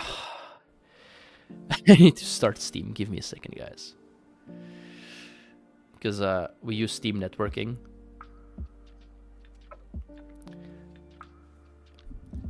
I'm trying to make a point here, but like, it's pretty good. Yeah, Martix doesn't care about Twitch, but I do. This music triggers so hard. Yeah, but it's fine. Like, look at our lovely tank character. You can see the dynamic bone in action here. Do you guys see it?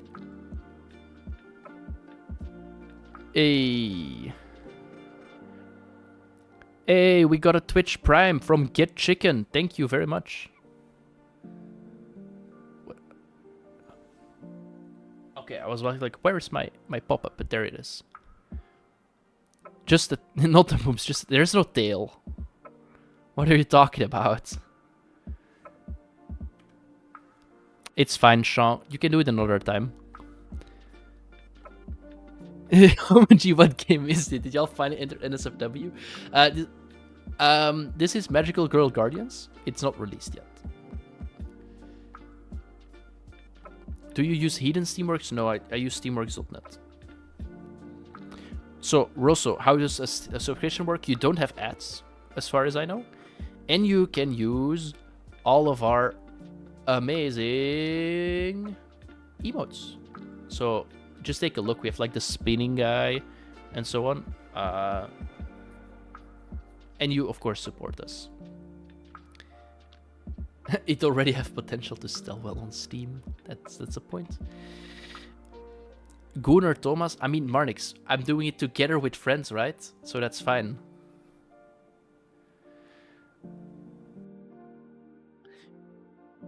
Yeah, thing is, Twitch, they show like pre-roll ads and so on.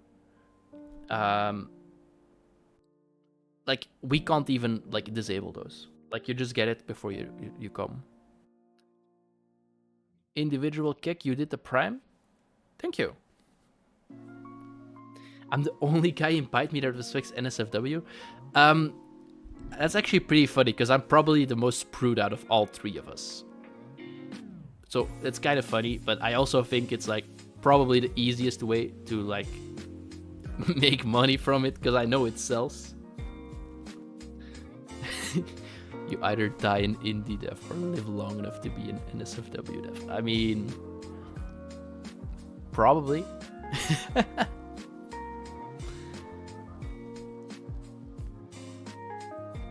Okay, so maybe Sinus Kist is already sold on the game. I mean, does the game loop matter even? The girls are assets, but they are not from the asset store. Sellout Studio is still plan B, for sure. Okay, what I'm quickly going to do is there were still quite a bit of cool assets. You guys probably know them, but in case you don't know them, I just want to quickly cover them for genre specific. So first of all, top-down engine. If you're making a top-down game, this is probably the best asset to start. Will we buy Japanese voiceover? The chance is pretty high that we will at the moment. So top-down engine works on multiple platforms, even mobile. 2D, 3D support. It has like feel built in, so you know the asset I said is great, already built in. Local multiplayer. It also integrates with quite a bit of other assets. Inventory system. Have some AI settings. Like there's a lot in here that's actually really good. Feel is your favorite asset? I mean, it is really good. Also, it's made by More Mountains. I think his name was Renault. And the guy is really responsive. So if you're trying to make a top-down game, or honestly, even as a learning tool, I think top-down engine is really good. Alongside top-down engine is, of course, the legendary Corgi engine.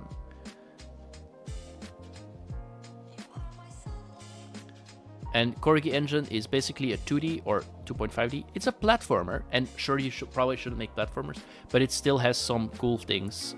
Like if you want to learn from it once again, it's great. It basically has feel once again, has a lot of built-in features. Once again, the AI, inventory, all those things. The only things I use in every project is fmod and feel. Wait, fmod? What is fmod? Adaptive audio engine. Oh, I've heard about this. Yeah. I'll be honest. Never used it. Untitled Goose Game is used as an example. Okay. So yeah, you can use it in fmod Studio and you can connect it. I see.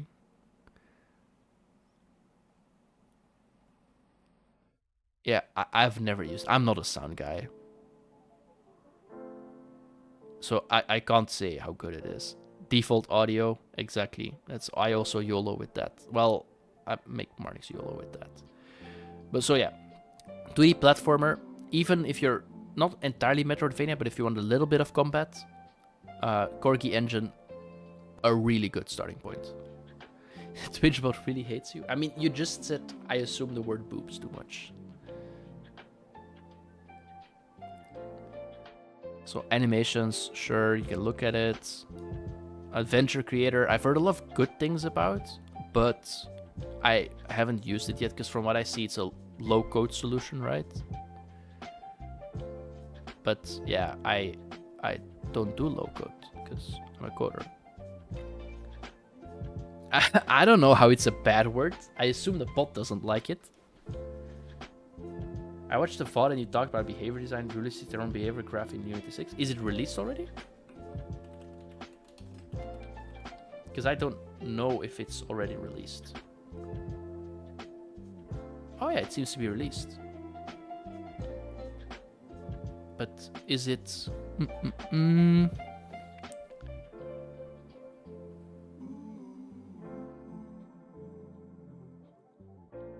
Abort and restart node, sequencing node. Okay, that's pretty cool. I didn't know it released already. And I also know there was a time they were thinking about like doing it for like conversations and so on for AI, if I remember. But I didn't know it released already. That's, I mean, that's great. So I can't compare the two because I haven't used behavior, so like Unity behavior graphs. But it's pretty cool that it's now included at least for free. That's a great shout out from you, Mr. Chicken.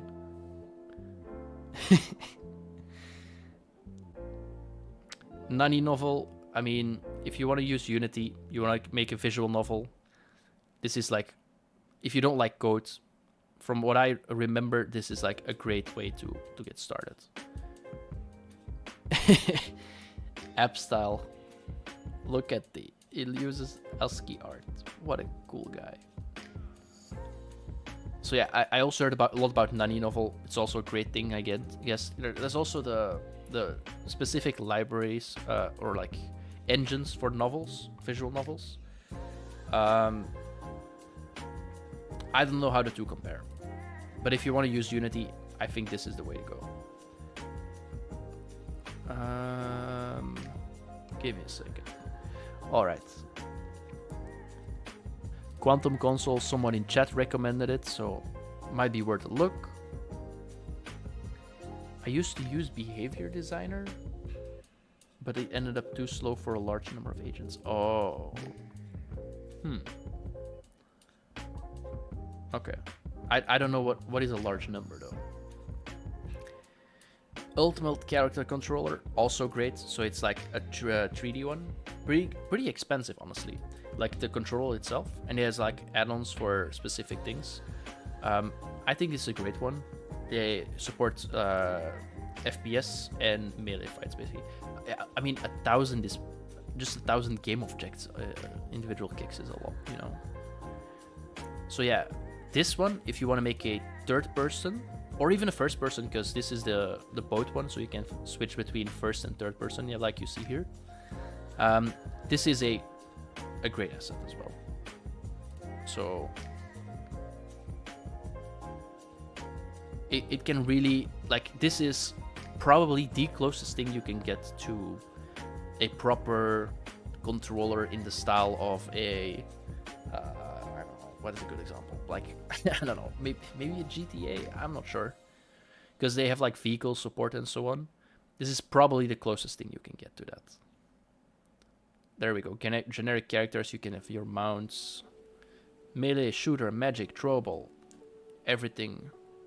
Surface system for sounds, like here, ride and drive. Basically transfer it. Oh, I didn't know they have mobile support, but basically also have mobile support. Cool. Different cameras, sure. Like integrations once again with Pathfinding Project, because everyone is integrated with it basically. This is, I think, a great way for it to go. Our ECS animation system like Ruhanka on sale? I have no clue. I don't even know what Ruhanka is. Ruhanka ECS animation system is on sale. So if you are planning to buy it, individual kicks, don't forget to click the Lovely affiliate link in the description. Doesn't cost you anything extra. We get a small kickback.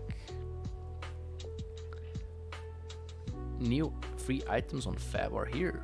Okay, cool. I don't really... I haven't checked Fab since it released, to be honest. Because I saw there was so much AI things on it. I know there's a toggle for it, but still. I probably shouldn't say that because we have some assets on Fab, but whatever. I mean, we also have them on the asset store. Legs animator, curvy spline, traffic system. Cinti, once again, you can probably find something cool. Nope, nope, nope. Damn, I'm not finding the things I expected.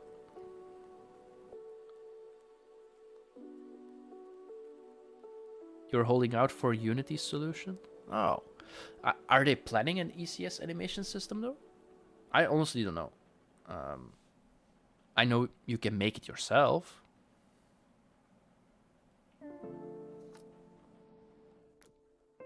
Process. This one I've seen a couple of times. Ability and combat system.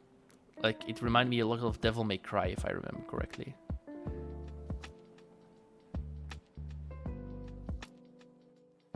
Yeah, so it does some combos.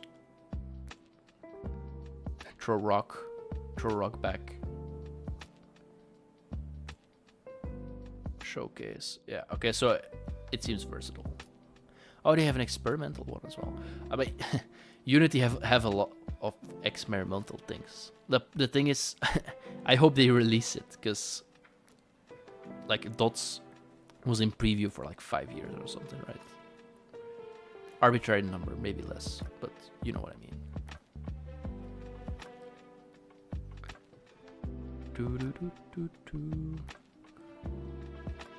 Puppet Master. I don't know enough to give an opinion about.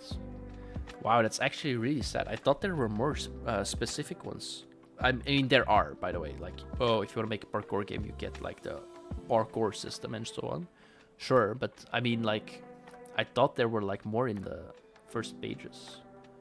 Because here it's like, sure, you have a parkour system. It's like, it reminds me a bit of things like Prince of Persia and Assassin's Creed. Which is like perfect, but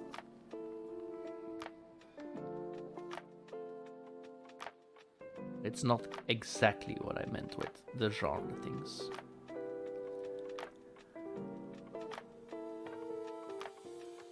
They discount free... Oh, 3 free items every day. Yeah, Epic usually does that to get like attention to their things. Like, well, same with Epic Games, so right? That's pretty nice though, because free assets, I mean, just claim it, and if you ever need it, easy.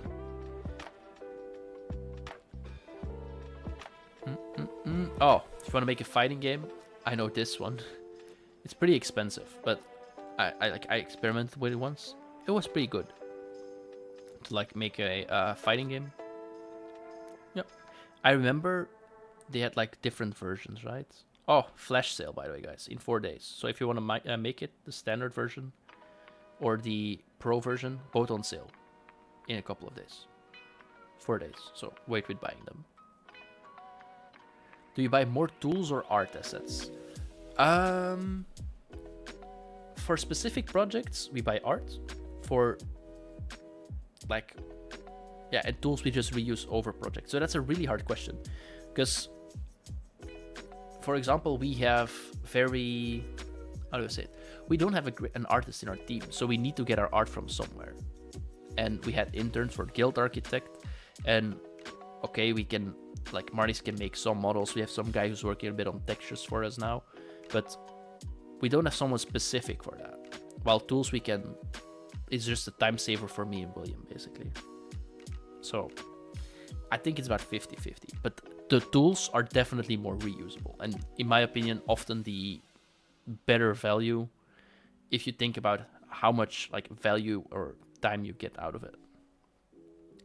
Thoughts about Console Pro? I think it was in like a Humble bundle a while ago, right? Because I think we have it as well. I assume you mean this one, right? Honestly, oh, I changed that. Yeah, once you have enough tools, it's more assets, exactly. Console Pro, I honestly don't know if this is, like, it seems good, but I haven't really had a moment in time where I was like, I really, really need a different logger or a debug window for my console. Because everything they show here, the default can also do, right? Except the colors and so on, right? Yeah, exactly. Assets, you are limited because they need to stay in the same art style.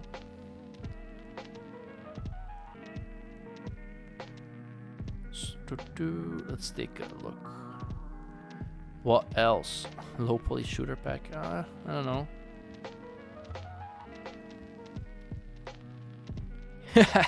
Marnix, you leveled up your face stats. GG, finally appeared like a real man.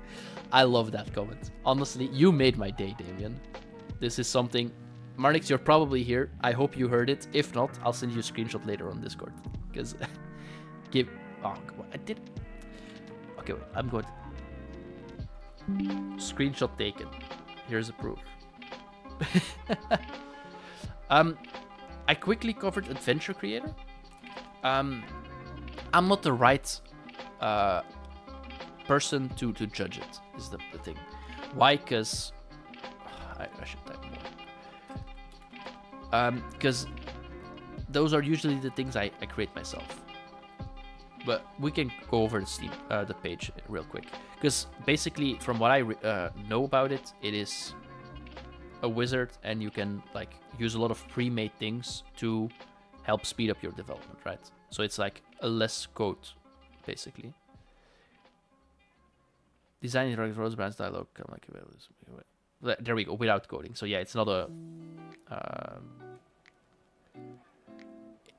good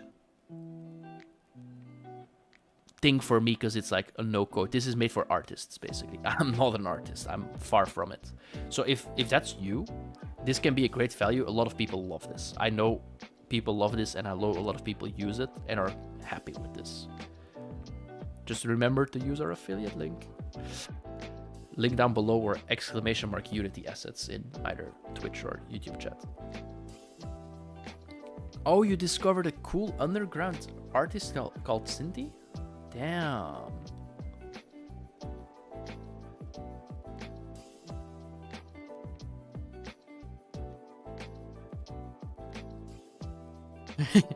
It's fine, Stanley, it's fine. Would you recommend Thomas Brush's Black Friday deal? You're trying to get me into hot water, don't you? What is his deal?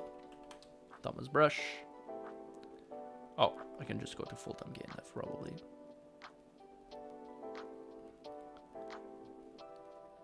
Enroll free. Is it free now? What do you mean? Where's the price? You just want drama. You don't even know if he has it. It seems free. I don't know. Hey guys. I'm going to check because I'm actually intrigued to see if Long story short, you made Cultic. Cultic is amazing. full-time game dev is 50% off during Black Friday. Only 50 seats available. Oh yeah, it's FOMO. Okay, guys. I forgot about this. We need to do FOMO. Remember how I said we have the best deal in game dev right now on our Patreon with our 40% discount on Studio Insiders, just like that, or a 25% discount on Pro if you use code BFPRO at checkout. This is the first time we ever do a Black Friday sale. Depending how this goes, this might be the last time. So if you want to make sure you get a great deal and you can see videos like this or our overviews, this might be the best time ever to get it. So it's basically, if you don't decide soon, you might miss out, you know? And yeah. You're buying it twice for your alt account. That's what we like to hear.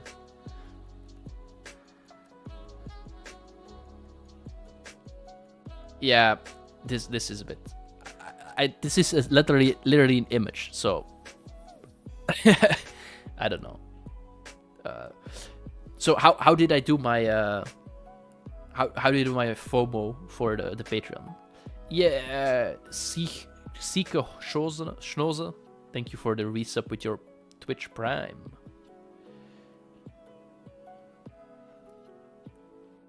Oh well. That was not the point of the stream. Sieke Schnoze. Is it better now? But yeah, adventure creator, it can be really good for you if you're an artist. If you're a coder, I would probably invest your money in something else. Like some art or something.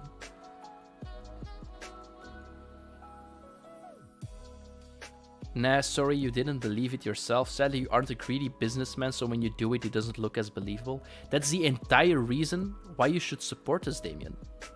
By the way, because we are different, we're quirky, and we if we don't succeed, we lose the last bastion of hope in game dev. That is Bite Me Games. Okay, that was very over dramatic. Sorry.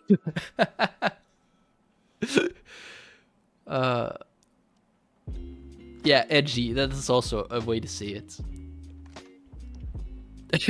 Spicy photos calendar, limited quantity. You joke about it, Sol, but I think Marnix brought it up like once.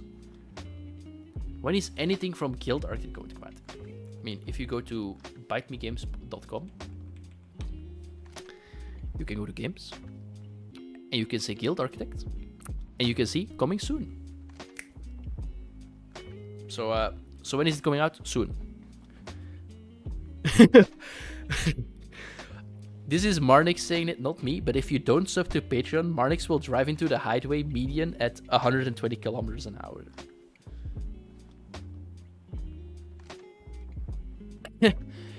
I mean, I guess that's also a way to... Oh, yeah, Sinus Kiss is pretty right. We had also a great capsule art.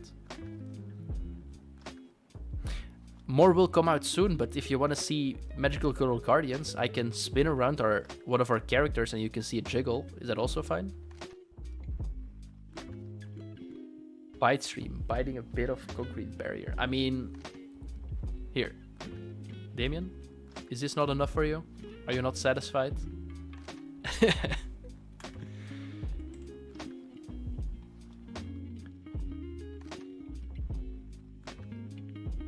If you're a coder, you can do anything except for the thing that sells most games. Yeah, you can create a game, but the problem is art is how you get eyes on your game, usually. So you have to work together.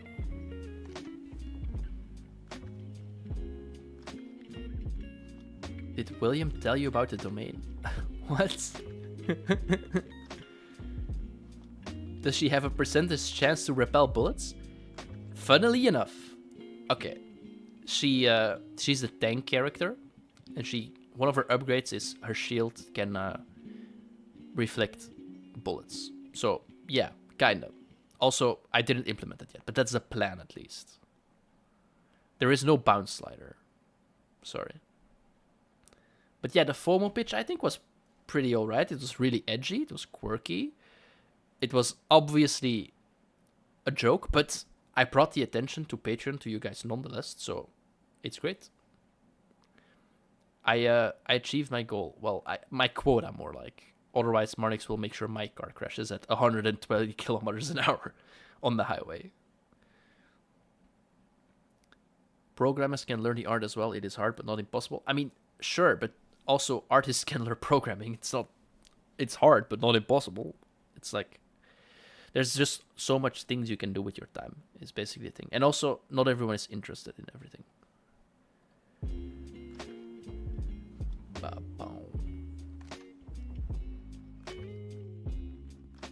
In theory, you can create an infinite number of items in my MMORPG, and there are 3 million combinations of enemies. I just haven't implemented yet, but that's the plan.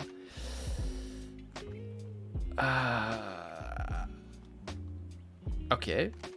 I see what you're saying. Yeah, I see what you're saying, but still. No. We have a concrete plan.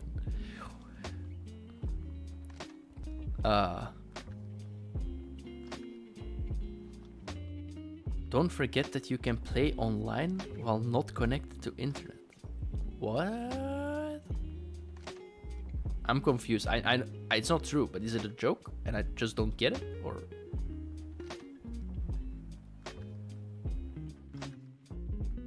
Oh, it's a bad joke. Okay, well, I didn't get it. Whoops. Whoops. Wait, did we? No way we went through all of the sale. No way. I definitely missed some, right?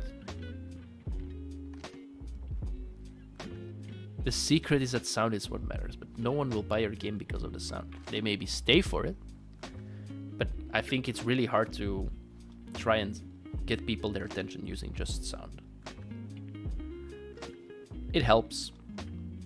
I don't think you get jokes. I mean, if they are good jokes, I get them. It's just, yeah. Not every joke is a good joke. I'm sorry, whoever. Now go to Cinti store, but the thing is with Cinti, I like them, and sure you can buy them. And honestly, we also have a lot of Cinti art, like every game dev, I guess. But I don't think it's too interesting to cover them because it's very depending on what you want to make. Like, it's just what you see is what you get. While, for example, if you go over Hot Reload, one was a good example. It's like they promised you this, but the experience is basically that some people have good experience, some bad, and it's easier to like talk about it. So that's why, in general, the Cinti store is like maybe not as useful to cover. You know what I mean? I know Enviro though, like pretty cool. It's Sky and Weather, pretty cool. I made a game focusing just on sound, no code, no real, just sound. It's called Espresso Sabrina Carpenter. What do you mean? I mean, yeah. See, that's a good joke. Because it's really stupid, is what I'm trying to say. But it's a good joke, at least.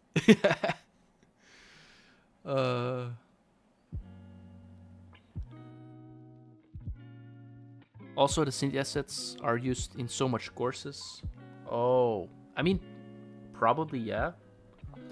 But also, they're like often in sale, so it's easy to not, like, it's hard to miss them.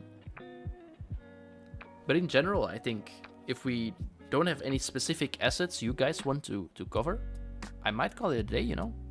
Because I didn't prepare a lot, except let's go through the asset store and give opinions, what we like, what the Bite Me viewers like, and try theory craft a little game. Assets inventory 2 is a game changer. What is it? I'll give it a look-see. Assets inventory 2. Top NSFW assets. Marty, I don't think there's a lot of NSFW. Okay, well, there is NSFW. Just go to 3D characters, and if you see this guy, Ida Faber, yeah, if you, for example, take one of your favorites here, your cool gamer girl, you have a lot of cool features, and if you scroll here you will see a lot. So if you're little Timmy just joining the stream just now, don't go too far to the right. I won't go too far to the right because I don't think we can show nudity. Download gamer girl, add dynamic bomb, and boom. Yeah, exactly. Okay, so I was looking at Oh, asset inventory without an S. I clicked search. Okay, so I guess it searched. What do you mean? Nothing changed. I'm pressing enter.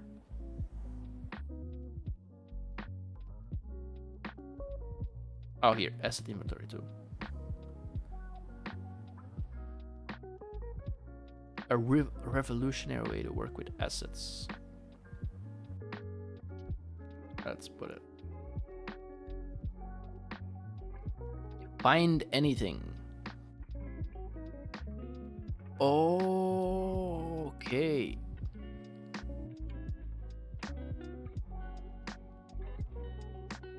Okay, so it seems like if you have multiple packages, it just search for it and you can import it only that one instead of importing the entire package. Is that true?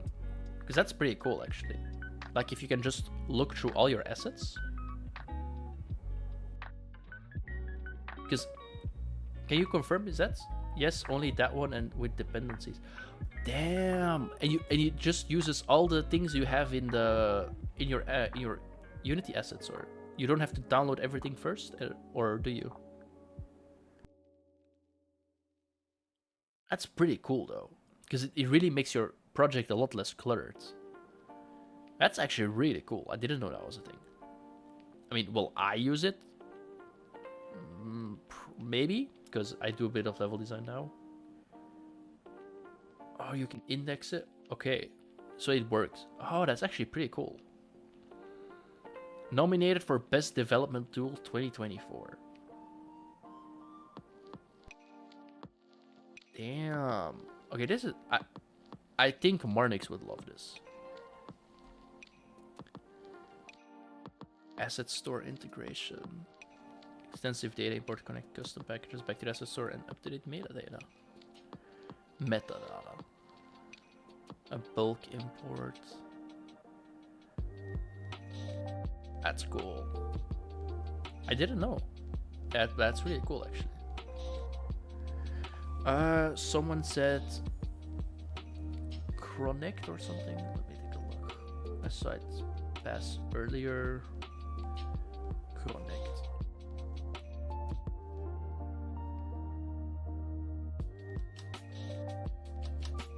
Well, first of all, I'll say there are things going to be in Flash deals, so always a nice thing to keep in mind. Let's just show URP. You have a lot of assets, holy crap. I will just use the URP one because I'm using URP for all our projects. Volumetric fog.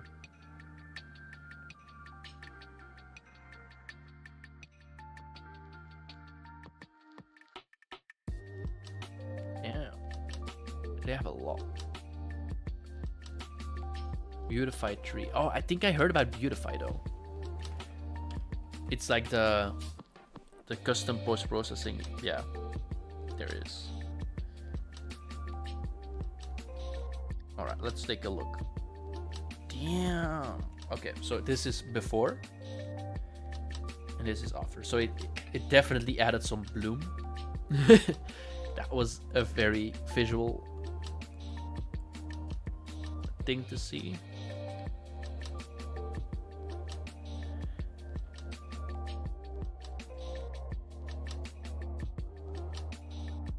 Bloom, flares, outline.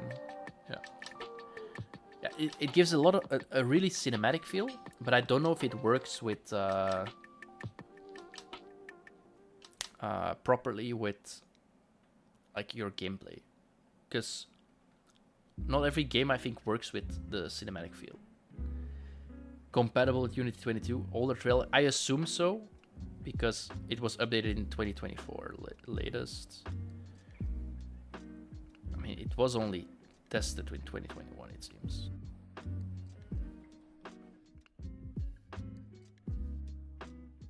So will this work with Unity 6? I don't know.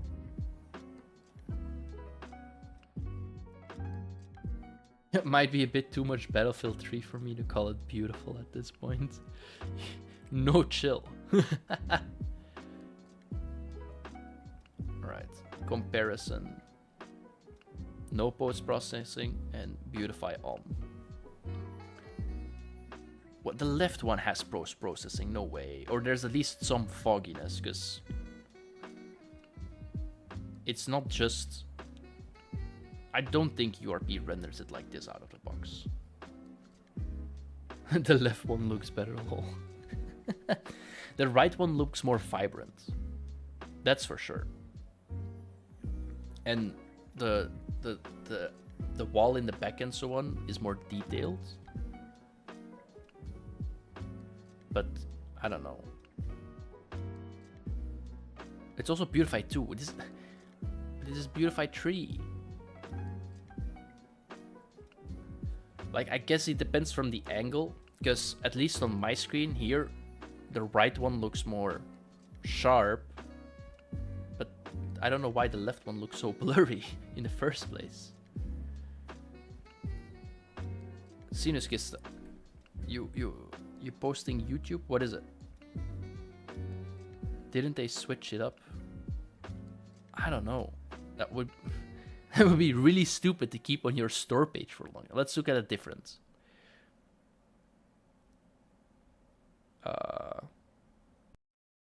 Okay, so right is beautify. Yeah, once again, it's just more vibrant.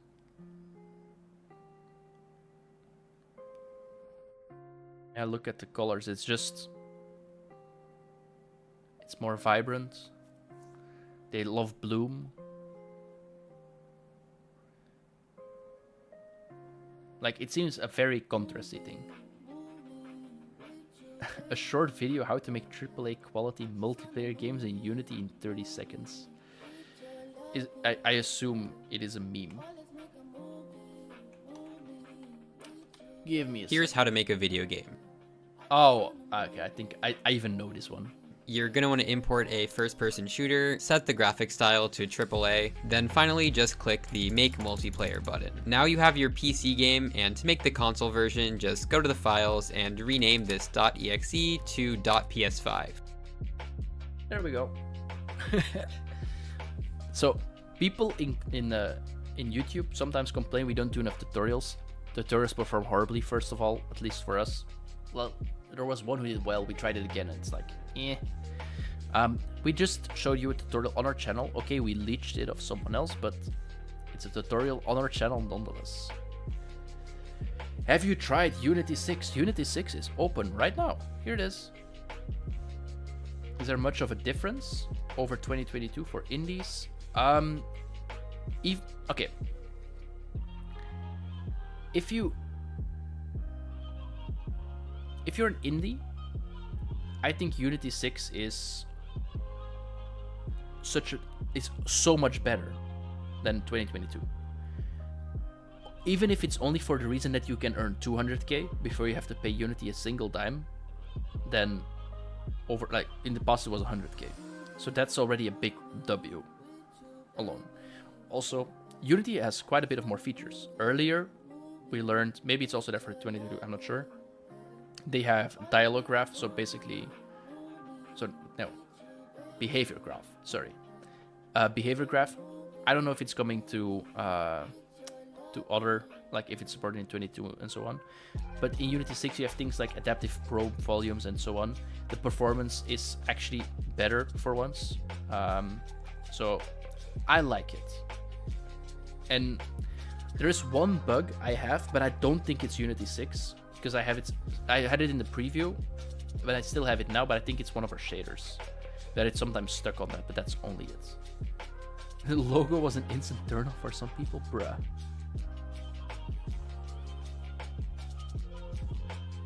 Oh yeah, no logo. Yeah, true. There's no splash screen, is what you mean. Yeah. I thought you meant the Unity logo in the taskbar. I was like, who cares about that? But you mean when you start up, you don't see the Unity logo. Yeah, that's also something, because I think your game will probably look more professional, because a lot of gamers or players or whatever you want to call them, they have the stigma of they see the logo and it's like, oh, it's a shit game. And yeah, now you don't have that anymore. Have you tried time flow? I have not. Let's take a look at it though. Time flow animation system. Holy crap. What am I even looking at? So it seems like an animator.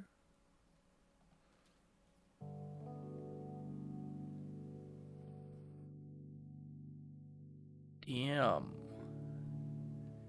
Time flow script keyframer. So they have keyframing, like, I mean,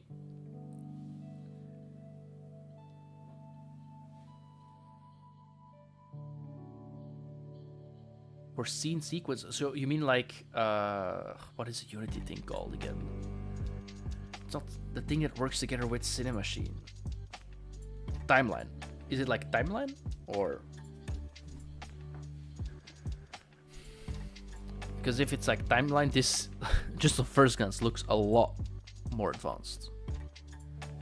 Animation sequences for artists and adults offering advanced curve editing tools, procedural animation, dynamic behavior, some motion graphics, cutscene, music synchronization. Okay. Looks a lot like timeline, yeah. Animate everything. Go beyond Unity's built-in animation, so it's actually an animation, like actual animation, not just timeline, right? The review on the right makes me insta buy it. Well, what does it say? I can read time flow, and that's it. The best of both worlds exists in my system to harness the strength of both. Yeah, I've never tried it, so it's really hard for me to give an opinion on it. So I won't. That's the simple thing about it. But it helps, apparently helps you build complex scenes, according to the trailer. You're interested if someone actually used it? Well, if someone in chat used it, let them know. What do you think about Animencer? Is it this that William was like? No, it was not this. Because this was like the animation in Unity, right? Take a look. Anyway, Animencer component. Or was it? Oh, yeah, I think it was this. Yeah. William wants to use this. I think he used the light version in Skogvolt to test something, and if I remember correctly, he was like, I want this. I was like, what do you want it for? It's like, I can play random animations without having to deal with Unity's stupid animator. I can just press, like, give it a list of clips and say random, and it works. I was like, okay, I guess that's one thing. But it's like, he probably has a whole lot of other things that you can do with it. But that was like the main reason he started looking into this. Feel also has that feature, yeah.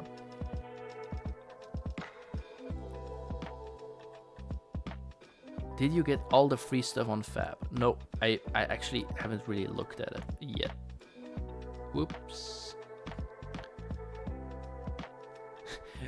I don't know how often, but like when Streamlabs, the bot is like, oh yeah, go to Patreon because Black Friday deal. And it's like, my entire screen is just filled with the bot's messaging because it shows like both messages in chat and it can't fit it properly because I have like, on my second monitor on a small side, it's like, yeah.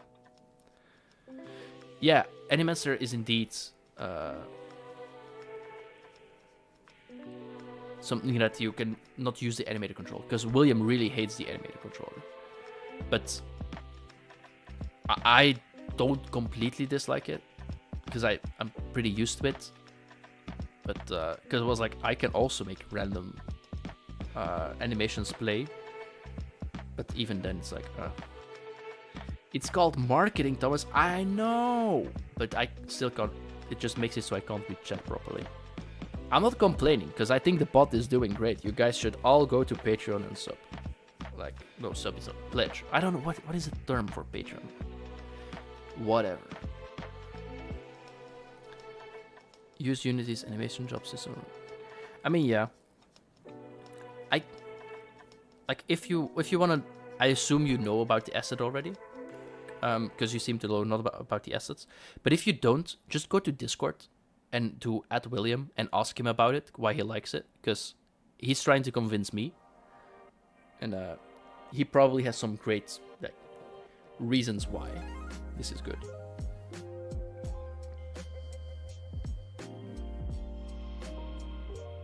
So we've been going for 2 hours and 46 minutes. What do we think, guys? Any other cool things we want to check, or are we saying it's time to go do something? A 2D sprite replacement system for 2D animations. Wait, where does it say it somewhere? Imhapoli. I'll take a look for you. Oh, I forgot. Give me the Y back. Oh, okay, so it's art. Oh, it's also an L. Whoops. Oh, it's a pro feature as well. Low poly nature. So it's art. It's not on sale. I mean, it looks cute.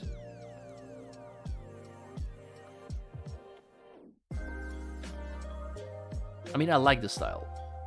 It's not something we can use in our games currently. But it's a really cute style.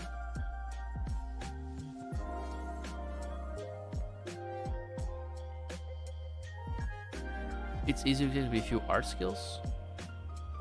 I wouldn't know because my art skills are 0, mate. I'm sorry. Are VFX assets worth it? Since they can be used in almost every game and are customizable. Yes, if you can find them at a good price. Because the thing with VFX art the things with VFX assets is, in my opinion, if you have things in mind, not a lot of VFX assets have all the things you want. So you need to buy a lot of them, and you only use like a couple of effects out of a pack of 20 maybe. So that's the biggest risk, but if there is a good overlap, it's very worth it. Especially if you don't know how to use VFX graph or make your own like particle systems and so on. So it can definitely be worth it.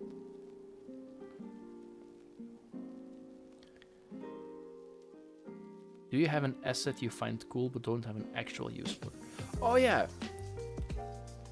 Orc. I really like Orc. I played some with it in the past, but I don't have use for it because we're not making an RPG. But I guess this was be one of the things, because this is also, if you want to make an RPG, first of all, probably don't. But if you really want to do, I really like Orc. Like, it does so much things for you. So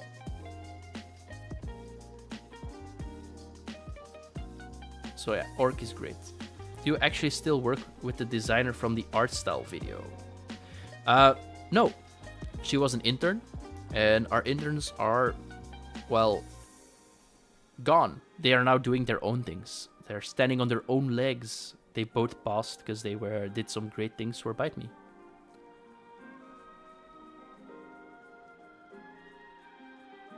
But yeah, if you want to make an RPG, take a look at Orc. I think it's pretty cool. You have like, it's turn-based or real-time, but you have like stats that's really easy to use. They have like custom editors for everything. You have good examples. They have like your own generated UI even that you can just drag and drop and customize. Like, you can make it like grid battles. Like, pretty cool.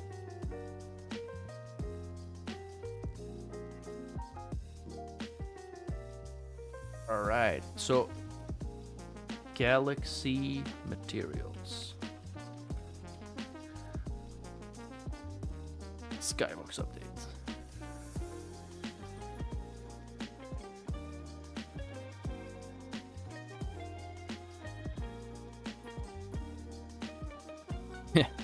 Okay, I see what you're saying, that it looks cool, but how are you going to fit this into a game? True. Orc framework is like configure 300 hours and then you can move the first time with your character in play mode. You mean, you say that, but you can do it in like 10 minutes. I don't know what you mean. I think it's a you issue. But the thing is, with Orc, I think you can make a lot of speed. Like you have initially probably a bit more work before you see a result because there's a lot of things to do. But once you have your base set up, I think it works really well. What do you guys think about demos and how they relate to influencer marketing? So marketing is the Marnix side usually, but I like demos, but I don't think you need them for influencer marketing. For example, UPT is a bad example because first of all, we didn't really have time to make a demo. So that's a bad example, but even then, like the demo of Forge Industry, the only reason I would make a demo is probably to participate in Steam Next Fest. And even then it's like, oh wow, it's a lot of rain. I don't know if you guys hear it. Like there's a lot of, okay, what was I saying? Yeah. So what I was saying is you basically have, I forgot what I was saying. Influencer marketing and demos. Okay, it's coming back to me. Great. So the thing is, I would probably only do it for Steam Next Fest because you can still push like with an early key, so that before release to influencers already. So that's basically why. It might be a good idea. I don't think it's necessary though. I think you don't need it, but unless you want to participate in Steam Next Fest, which is probably still a good idea, like for the amount of effort you have to put into it.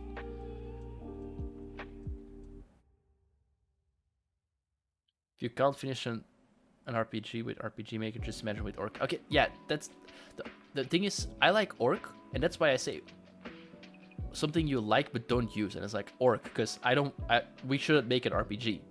That's why. Do you get local inspiration in Belgium or Japan for your games? Whew.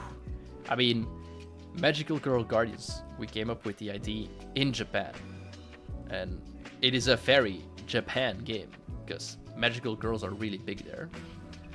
Once we, get it a bit better. But,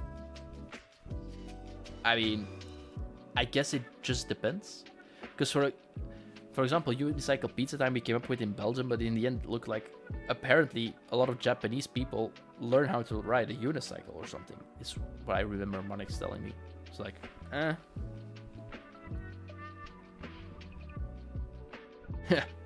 Gasha is like, if you want a list of assets, here you go, and it's just empty. So you think I didn't show any good assets? Is that the joke? That's pretty mean, Only the magical girls big in your game, or is there something else big in the game? The multiplayer part is also pretty big. Because, yeah, not a lot of survivor-like games have the multiplayer. So I think that's the biggest, like, the scene. I've always said this to Marnix, and I hate that it's kind of what we're doing now, but whatever. I think settings should never be your USP, your unique selling point. But now we're kind of doing it like, hey, we do the magical girls as USP, and we do multiplayer. But it's not completely USP, because Individual Kick says I only look League Swarm for that. And that's also all I knew, but last time I said it on stream, there were like two people were like, oh, these two games are doing it or going to do it as well. So it's like, Feel, final, okay, audience vector, dynamic bones, full screen, editor, audio preview free. I don't know what audio preview free is, but sure. Selection history free and asset inventory too. Okay, so those are the ones you recommend basically. Name your top 3 assets you use for every. I love Lean Tween because it's free and it works.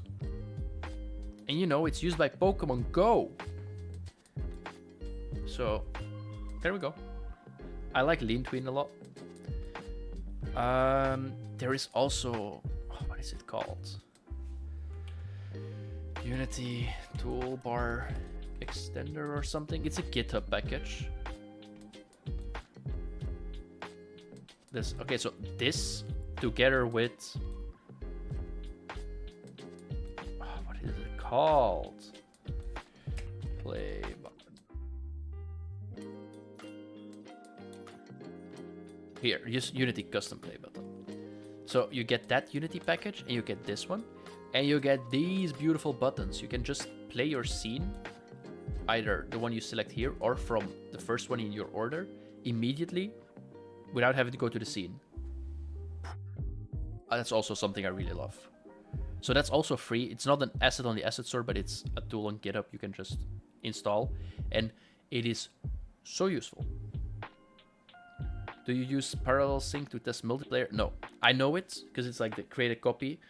I don't like it though. I mean, first of all, the reason I don't like it is it's just basically a second Unity instance. So why bother at the end? I know it's like easy to copy and so on. But second of all, we use Steam networking. Steam does not allow it. I would have to test locally, and I don't want to make like a local way to join lobbies and so on, because we use Steam API for that. You could consider adding competition to the multiplayer components via out leveling each other, because cooperation is a myth. The thing is, it's more co-op. So there are like leaderboards. If you're 1, 2, 3, or 4 people, like different leaderboards, try to survive as long as possible. So that's basically. Have you used R3 or UniRX for reactive programming? No, but I have used reactive programming in programming languages like RxJS and so on. In Angular. I like it, but if you have someone on your team who's not skillful enough to understand what is going on, you can end up with doing one change on a web page and triggering 20,000 REST calls because you changed one filter, and now everything is just, oh, I changed, and yeah, that's not great. So it is good if people know what they are doing, but sometimes that's a big asterisk sometimes, because not a lot of people know what they're doing. Do you have an opinion on default game engine? I assume, I don't remember, was it even in the tier list? I don't remember. I like usually when Marty's like, oh, we do a tier list for game engines, like, let me just refresh my memory on what it does. Free, source available, cross-platform, production ready. Truly cross-platform. No no runtime fee. I bet you they added it like a year ago. Production ready. A family island.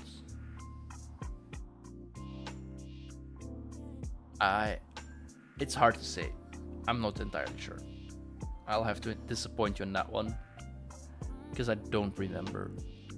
Like usually we do like a lot of info. You could make a whole lazy type of tier list video from it. True. We could. Maybe. I mean, I'm meeting with Marnix probably this weekend because we record some videos together. We might be able to do it. Because the sale is going on for like a long time, right? Where did I say it? I don't know where they say, but I think it's like almost 2 weeks.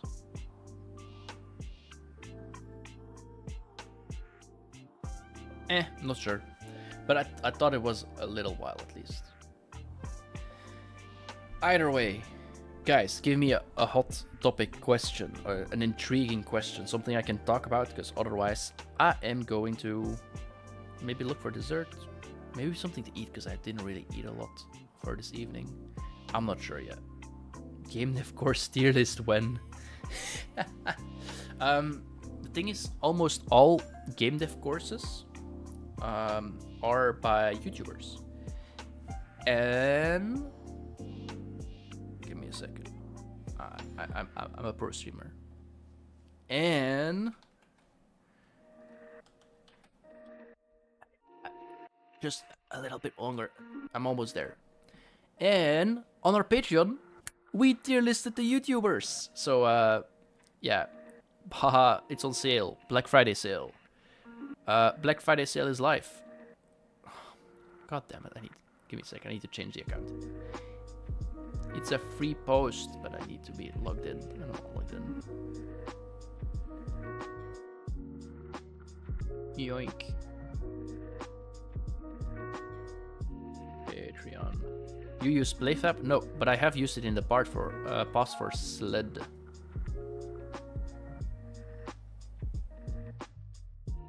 Alright, so boom. We have a Marnix and Thomas tier list game dev YouTubers. It is 1 hour and 20 minutes long, and we go to all the YouTubers we know and we say what we like about or what we don't like, and we put them in a tier. So if you want, that's probably the closest thing you're gonna get to the courses tier list. Also on sale. And for 40% on insiders, 25% on pros.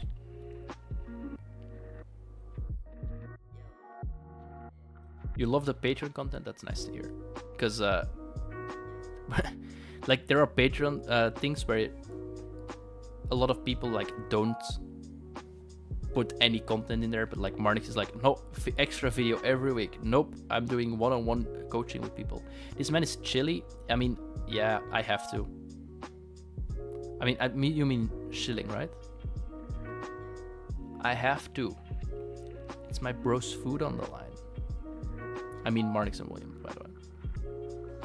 Would you have a unique ID for an NSFW game, like gameplay or team? Whew.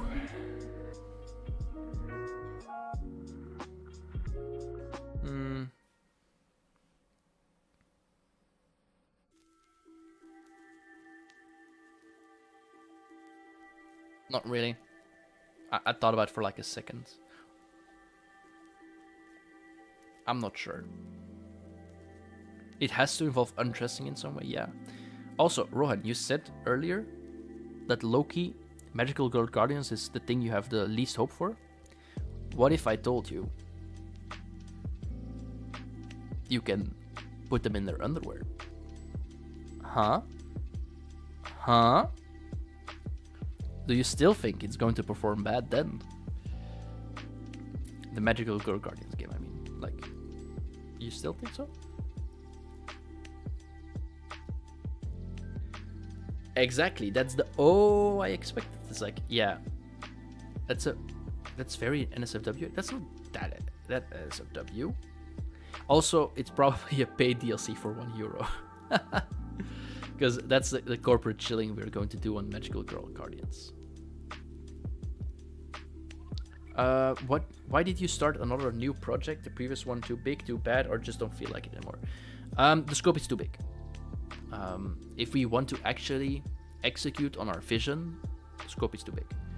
And we spent 6-ish months, a bit less, on it already, even with interns. And the game wasn't fun yet. Now, then we did UPT. Well, I did UPT together with Marnix, and William was still working on Guild Architect, and was all going fine and dandy. But then with with UPT, we were like, damn. We found the fun so early in UPT, and after half a year we didn't find it in Guild Architect. Our implementation is not up to snuff. So there were things already, big question marks, basically, and also the fact that it's like the scope and what we actually want to do is too big. We thought it was fine, it was too big. We would need like a year and a half to finish it, and we just didn't have the funds for it. Like, I think I said it last stream as well, but we made a video, the devlog, that I did for Unicycle Pizza Time. And it's like releasing a game in 1 month to prevent... Oh, I got an ad, god damn it. Muffe lucht benevelt mijn leven. Men zie je doof als ik er eentje opsteek. Bij elke trek... I am making a game. You guys are like, what the hell is this language, probably? But basically, this was kind of a joke, but kind of not. So, yeah, the flower devlog. Guild Architect has the highest potential, but also by far the highest investment we have to make. And bite me, at that moment in time, we're doing a bit better now, but it's not like we're not breezing or anything. We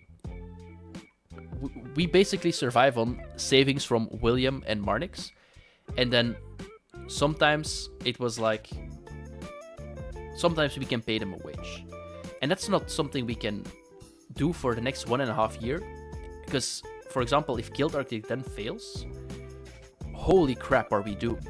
Like, we're actually doomed. So that's something we can't do. So that's like, okay, we need to create shorter release. Like, need shorter release cycles. And the best way to do that is just make smaller games. So Guild Architect is probably still something we want to finish. It just, we can't realistically do it right now, because we wouldn't have the funds to even make it, probably.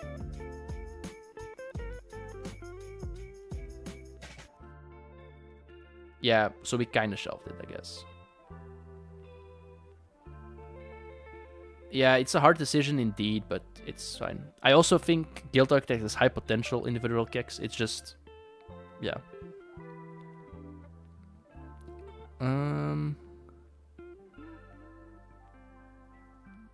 Maybe you can do Jonas style. Yeah, it might be, but it's like, Unicycle Delivery Company Architect. Like, I think in the current market, creating a game like Guild Architect without proper publisher funding, which is really, really hard to get at the moment, it's like, yeah. uBlock Origin block your affiliate? How dare they? I mean, you have to whitelist it. You have to be a homie here. Or you didn't, or you already bought it. So you guys are gonna focus on shorter dev cycle releases for now. Like, there are still games I think all three of us want to make in an ideal world where we don't have to think too much about will we survive if by the time we release this game. And if that's the case, yeah.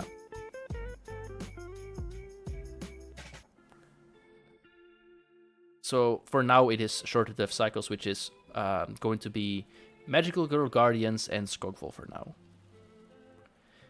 Magical unicycle kill time, imagine. Okay, this constant Black Friday advertising has now convinced me to become a pro game developer on Patreon. When do I become pro? When you buy the pro tier? Or is this another joke that I'm not getting? It's past 10 p.m. here, so I just say it's like... oh, you already did it. Whoops. Yeah, I don't know the name, sorry. The thing is, Marnix is a lot more invested in those things. Oh, you already did, but still not a pro. I mean, yeah. What do you do for your day job? I'm a software engineer in normal IT. Like, I'm a consultant. I just go to people, code some things, say, I like this, you should do it like this. That's it. First, you need to quit your job. No. I told both Marnix and William that I think it's a bad idea. And until Bite Me is going to the moon, and we are on 100% succeeded, I can tell Marnix and William every day, I told you so. The downside is, when I hope we succeed. Like, I hope they are right. The downside is then for the rest of our lives, they can say, I told you so to me. I quit my job and I earned $1 so far. You're wrong. I mean, I hope you meant it with like the attitude of, you're wrong. Then, yeah. Yeah, first quit your job, second sell your house. Stanley, you should start a YouTube channel and preach your teachings. I disagree though, for people who don't get sarcasm. But yeah, it is a tactic, I guess, to go to low-income countries. Brad G. So yeah.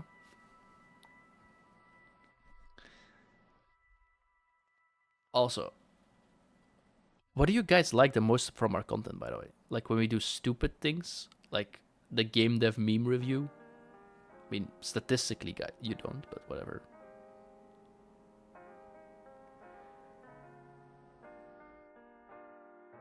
Martix could go back. It's not like he doesn't have good desirable skills through his experience. With his experience, he might have to. I mean, true. But the thing is, he can't go back to his original job, so he has to find a new one. And he's like, ideally, you don't have to, you know? You have a parasocial relationship with Thomas and William? Not with Marnix? That's kind of weird, you know? Because you see William like 2 or 3 times a year. You see Marnix like 2 or 3 times per week. I like your honesty. It probably gets in your way sometimes on YouTube. I like that. Not just on YouTube. We have kicked some shins, according to people, which is like pissing people off with things we say. So, we like shooting ourselves in the foot, I guess. But we do it because we know. Because honestly, it's just, yeah, we want to be transparent, and we know that honestly, a lot of YouTubers aren't transparent, and we don't want to be like them. So I guess that is our USP. The hook is the plant. The hook is Marnix flexing his muscles. But the pillar is good content, and the USP is pure honesty.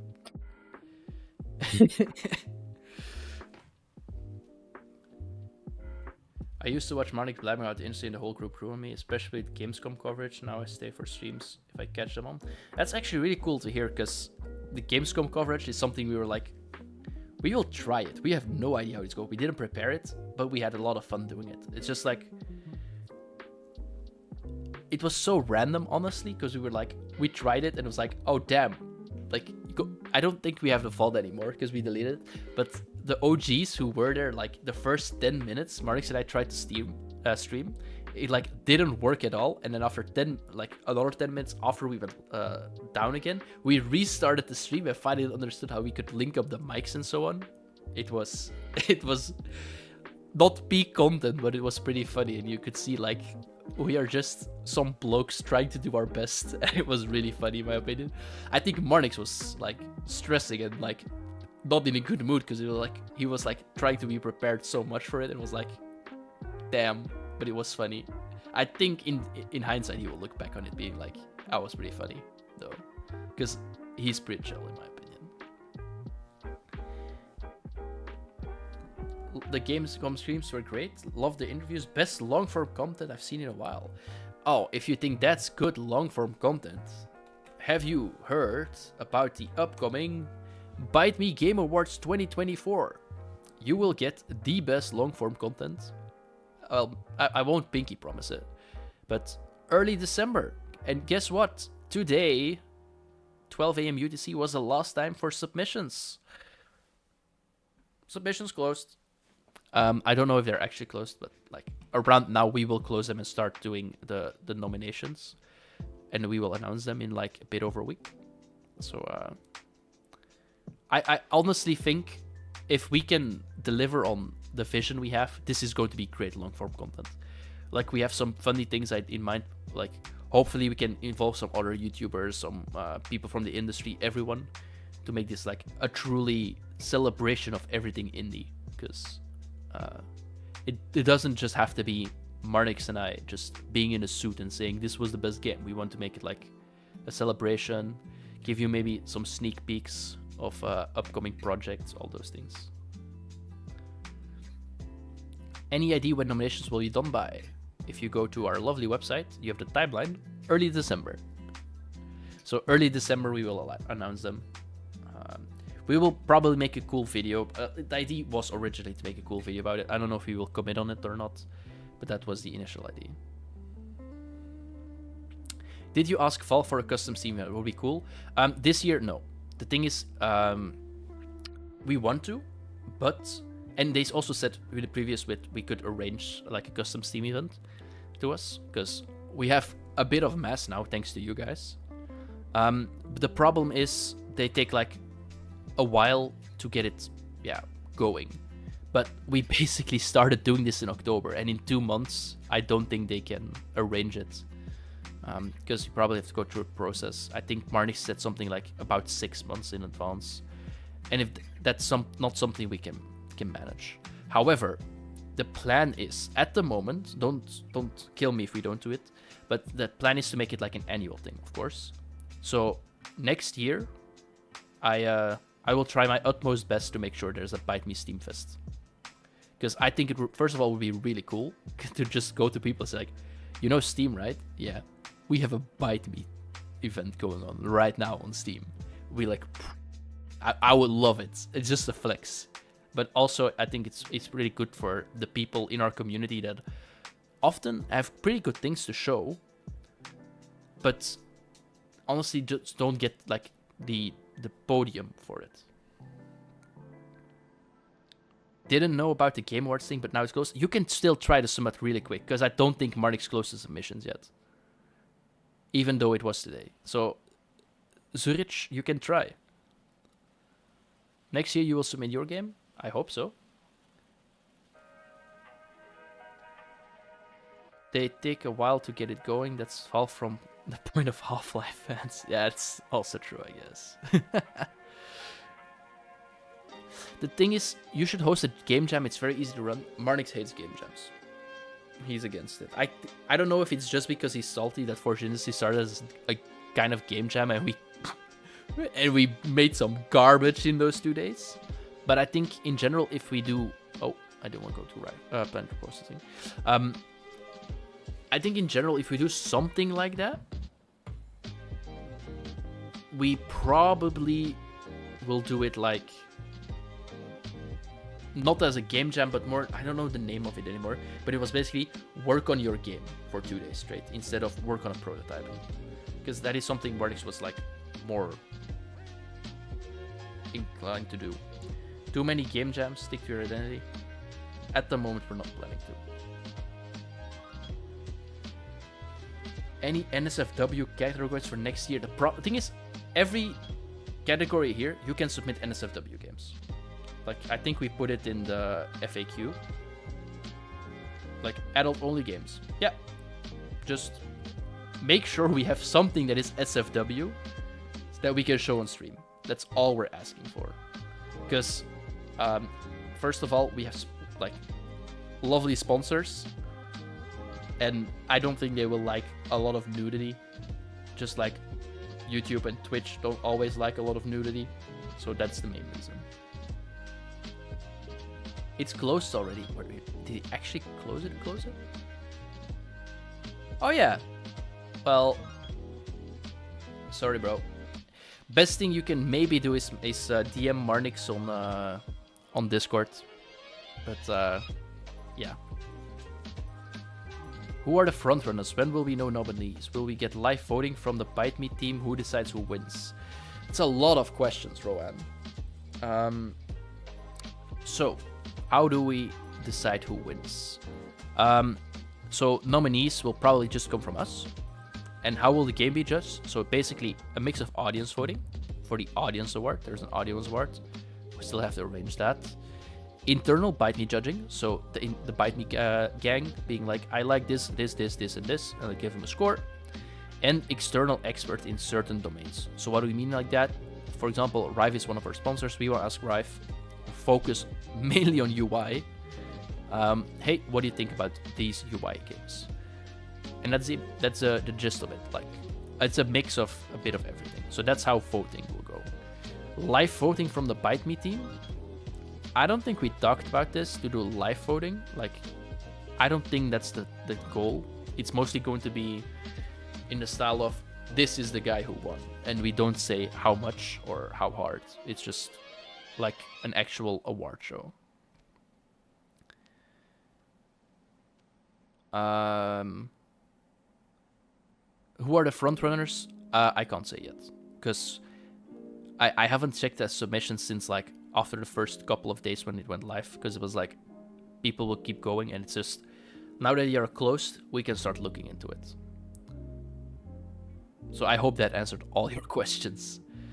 You will get NSFW sponsor if you do it right. Ooh, there is one thing. No, I won't spoil it. There is one really funny kind of NSFW thing that we are planning to do, but I won't spoil it yet. It's really funny though. Need to leave. Thanks for the stream. Was a good background while grinding indie events. Well, glad to have you join us. Hope you have a lovely day, night, afternoon, whatever time it is for you. Is Elden Ring nominated? So, that's also a good question. To go over it again. Can I nominate other games? Because I assume you didn't make Elden Ring. We want to focus on games our audience makes. So it's not going to be the normal game awards, but then basically, hey, it's not like the normal game awards with like AAA studios and Balatro are nominated. You worked on Elden Ring, buddy? Well, then you should have submitted Elden Ring and given us proof. Are you Miyazaki? But yeah, we don't, like, nothing is stopping you technically for example, here, adding game like FC24, but we will probably just filter it out because we're here to celebrate our audience, the indie scene, all those things, and it just wouldn't feel fair to put AAA games against them because, like, if you put Shadow of the Erdtree there, it's like, bruh, how am I going to compete with my 2D platformer? So that's at least the idea behind the Game Awards, or the Bite Me Game Awards. So yeah, I mean, it kind of sucks that I didn't do the stream yesterday, because then this would have been the last. Guys, don't forget, submissions close today, like, I don't know, 12 hours ago or something. But yeah. Wait, what? It was empty. What? Either way. So what are we thinking, chat? What are we thinking? Because if we're not thinking a whole lot, I still need to get my dessert or food or something. Well, not food. I already ate, but something. When will it be streamed? BiteMeGameAwards.com. You have our lovely timeline. It is... Oh, wait. We said end of December? Bruh, we had a date. Okay, I'm just going to give you the date, because we have a date. Give me a second. I thought we put it publicly already. Whoops.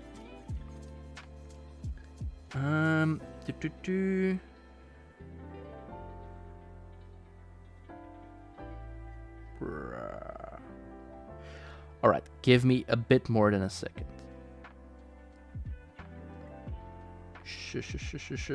I'm checking my calendar.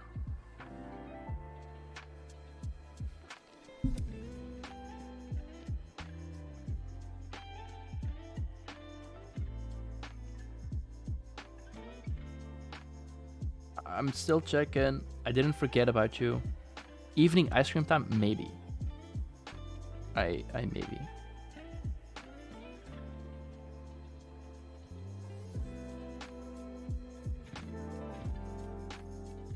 It will be streamed. I found the mail. On Friday, the 20th of December. So Friday, the 20th of December. I need to remember to update the site now. But yeah, we locked it in because we needed to get a physical location for it, because we want to actually, like I said, do it properly. So we locked it in at Friday, the 20th of December at 8 p.m. CET. So that's the goal. So 8 p.m. CET is 2.5 hours earlier than it is now, basically. So it's not the earliest, not the latest. I think it's probably one of the better ones. There'll be a live audience for this? No. I was thinking about this because I'm pretty sure I could get a live audience if I wanted, like at least like a couple of people, like I don't know, 40 or something. But this year, no. Next year, maybe. Like, it really depends how we do, because like this is okay. What's really important here is we need you guys to help us, basically. Bro, get your mom. I mean, mom, colleagues, friends, we can fill it up pretty easily. But even then, it's like, it's an extra layer. We first want to see where it like goes. Dear reader, thanks for the subo. You're 2 months in a row. Glad to have you here. Yeah, exactly. We need the big numbers. So we need you guys to all show up in big numbers to show sponsors, to show us that this is something you guys want. And if that's the thing you want, then like show it by being there, showing by sharing it with friends. Like just make sure that it just looks good stat-wise. And then we just have a lot more leeway with everyone to say this is something you should pay attention to, because we can't just do now say we rent a big venue and we go for hundreds of people we try to invite or whatever, because first of all we wouldn't like fill the venue, and second of all it probably wouldn't be good return on investment.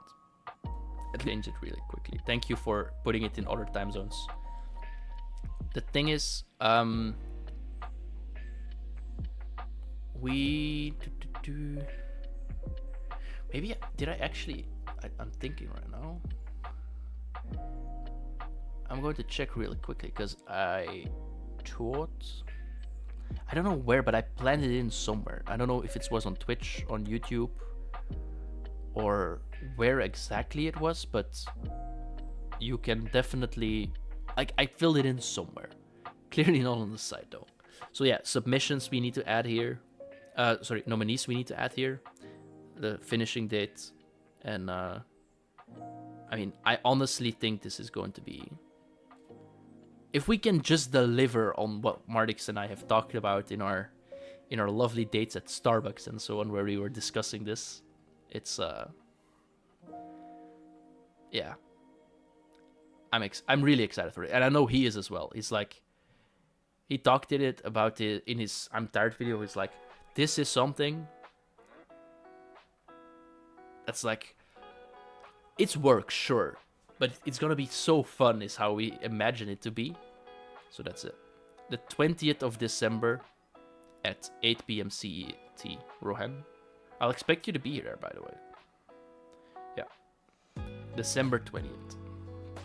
8 p.m. CET. Which is 2.5 hours earlier than it is now, I think.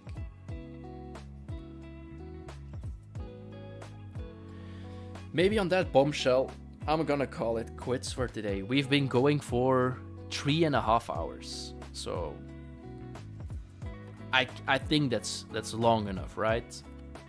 I know true streamers go for like 8 hours or something, or do subathons. I also, guys, I want to do a subathon so badly, where I think it would be really funny, like subathon together with things like Patreon and all those things, or like a follower-a-thon or whatever it's called. I don't know. Everything together to grow it, but it's like Marnix is a bit hesitant, so next time he streams, tell him you want it. Anyway, thank you so much for watching, everyone. This was a weird stream. First we just went over the Unity assets that I think are essential, which was good, I think. Then we did the exercise where it was yeah, exactly. It would be really funny if we'd get no subs. Then we went over a little thought experiment where we're like, I will make this game. How do we do it? Was a bit I think. Like, I think the concept was fine. I didn't execute on it. Then we went over some more assets that you guys loved, and then we just hang out a bit and had some fun. So thank you so much for watching. Hope to see you guys at the Bite Me Game Awards for sure. I hope you guys will love the nominees announcements, and I hope you have a lovely day. And it was an honor to stream with you guys. See you guys next time.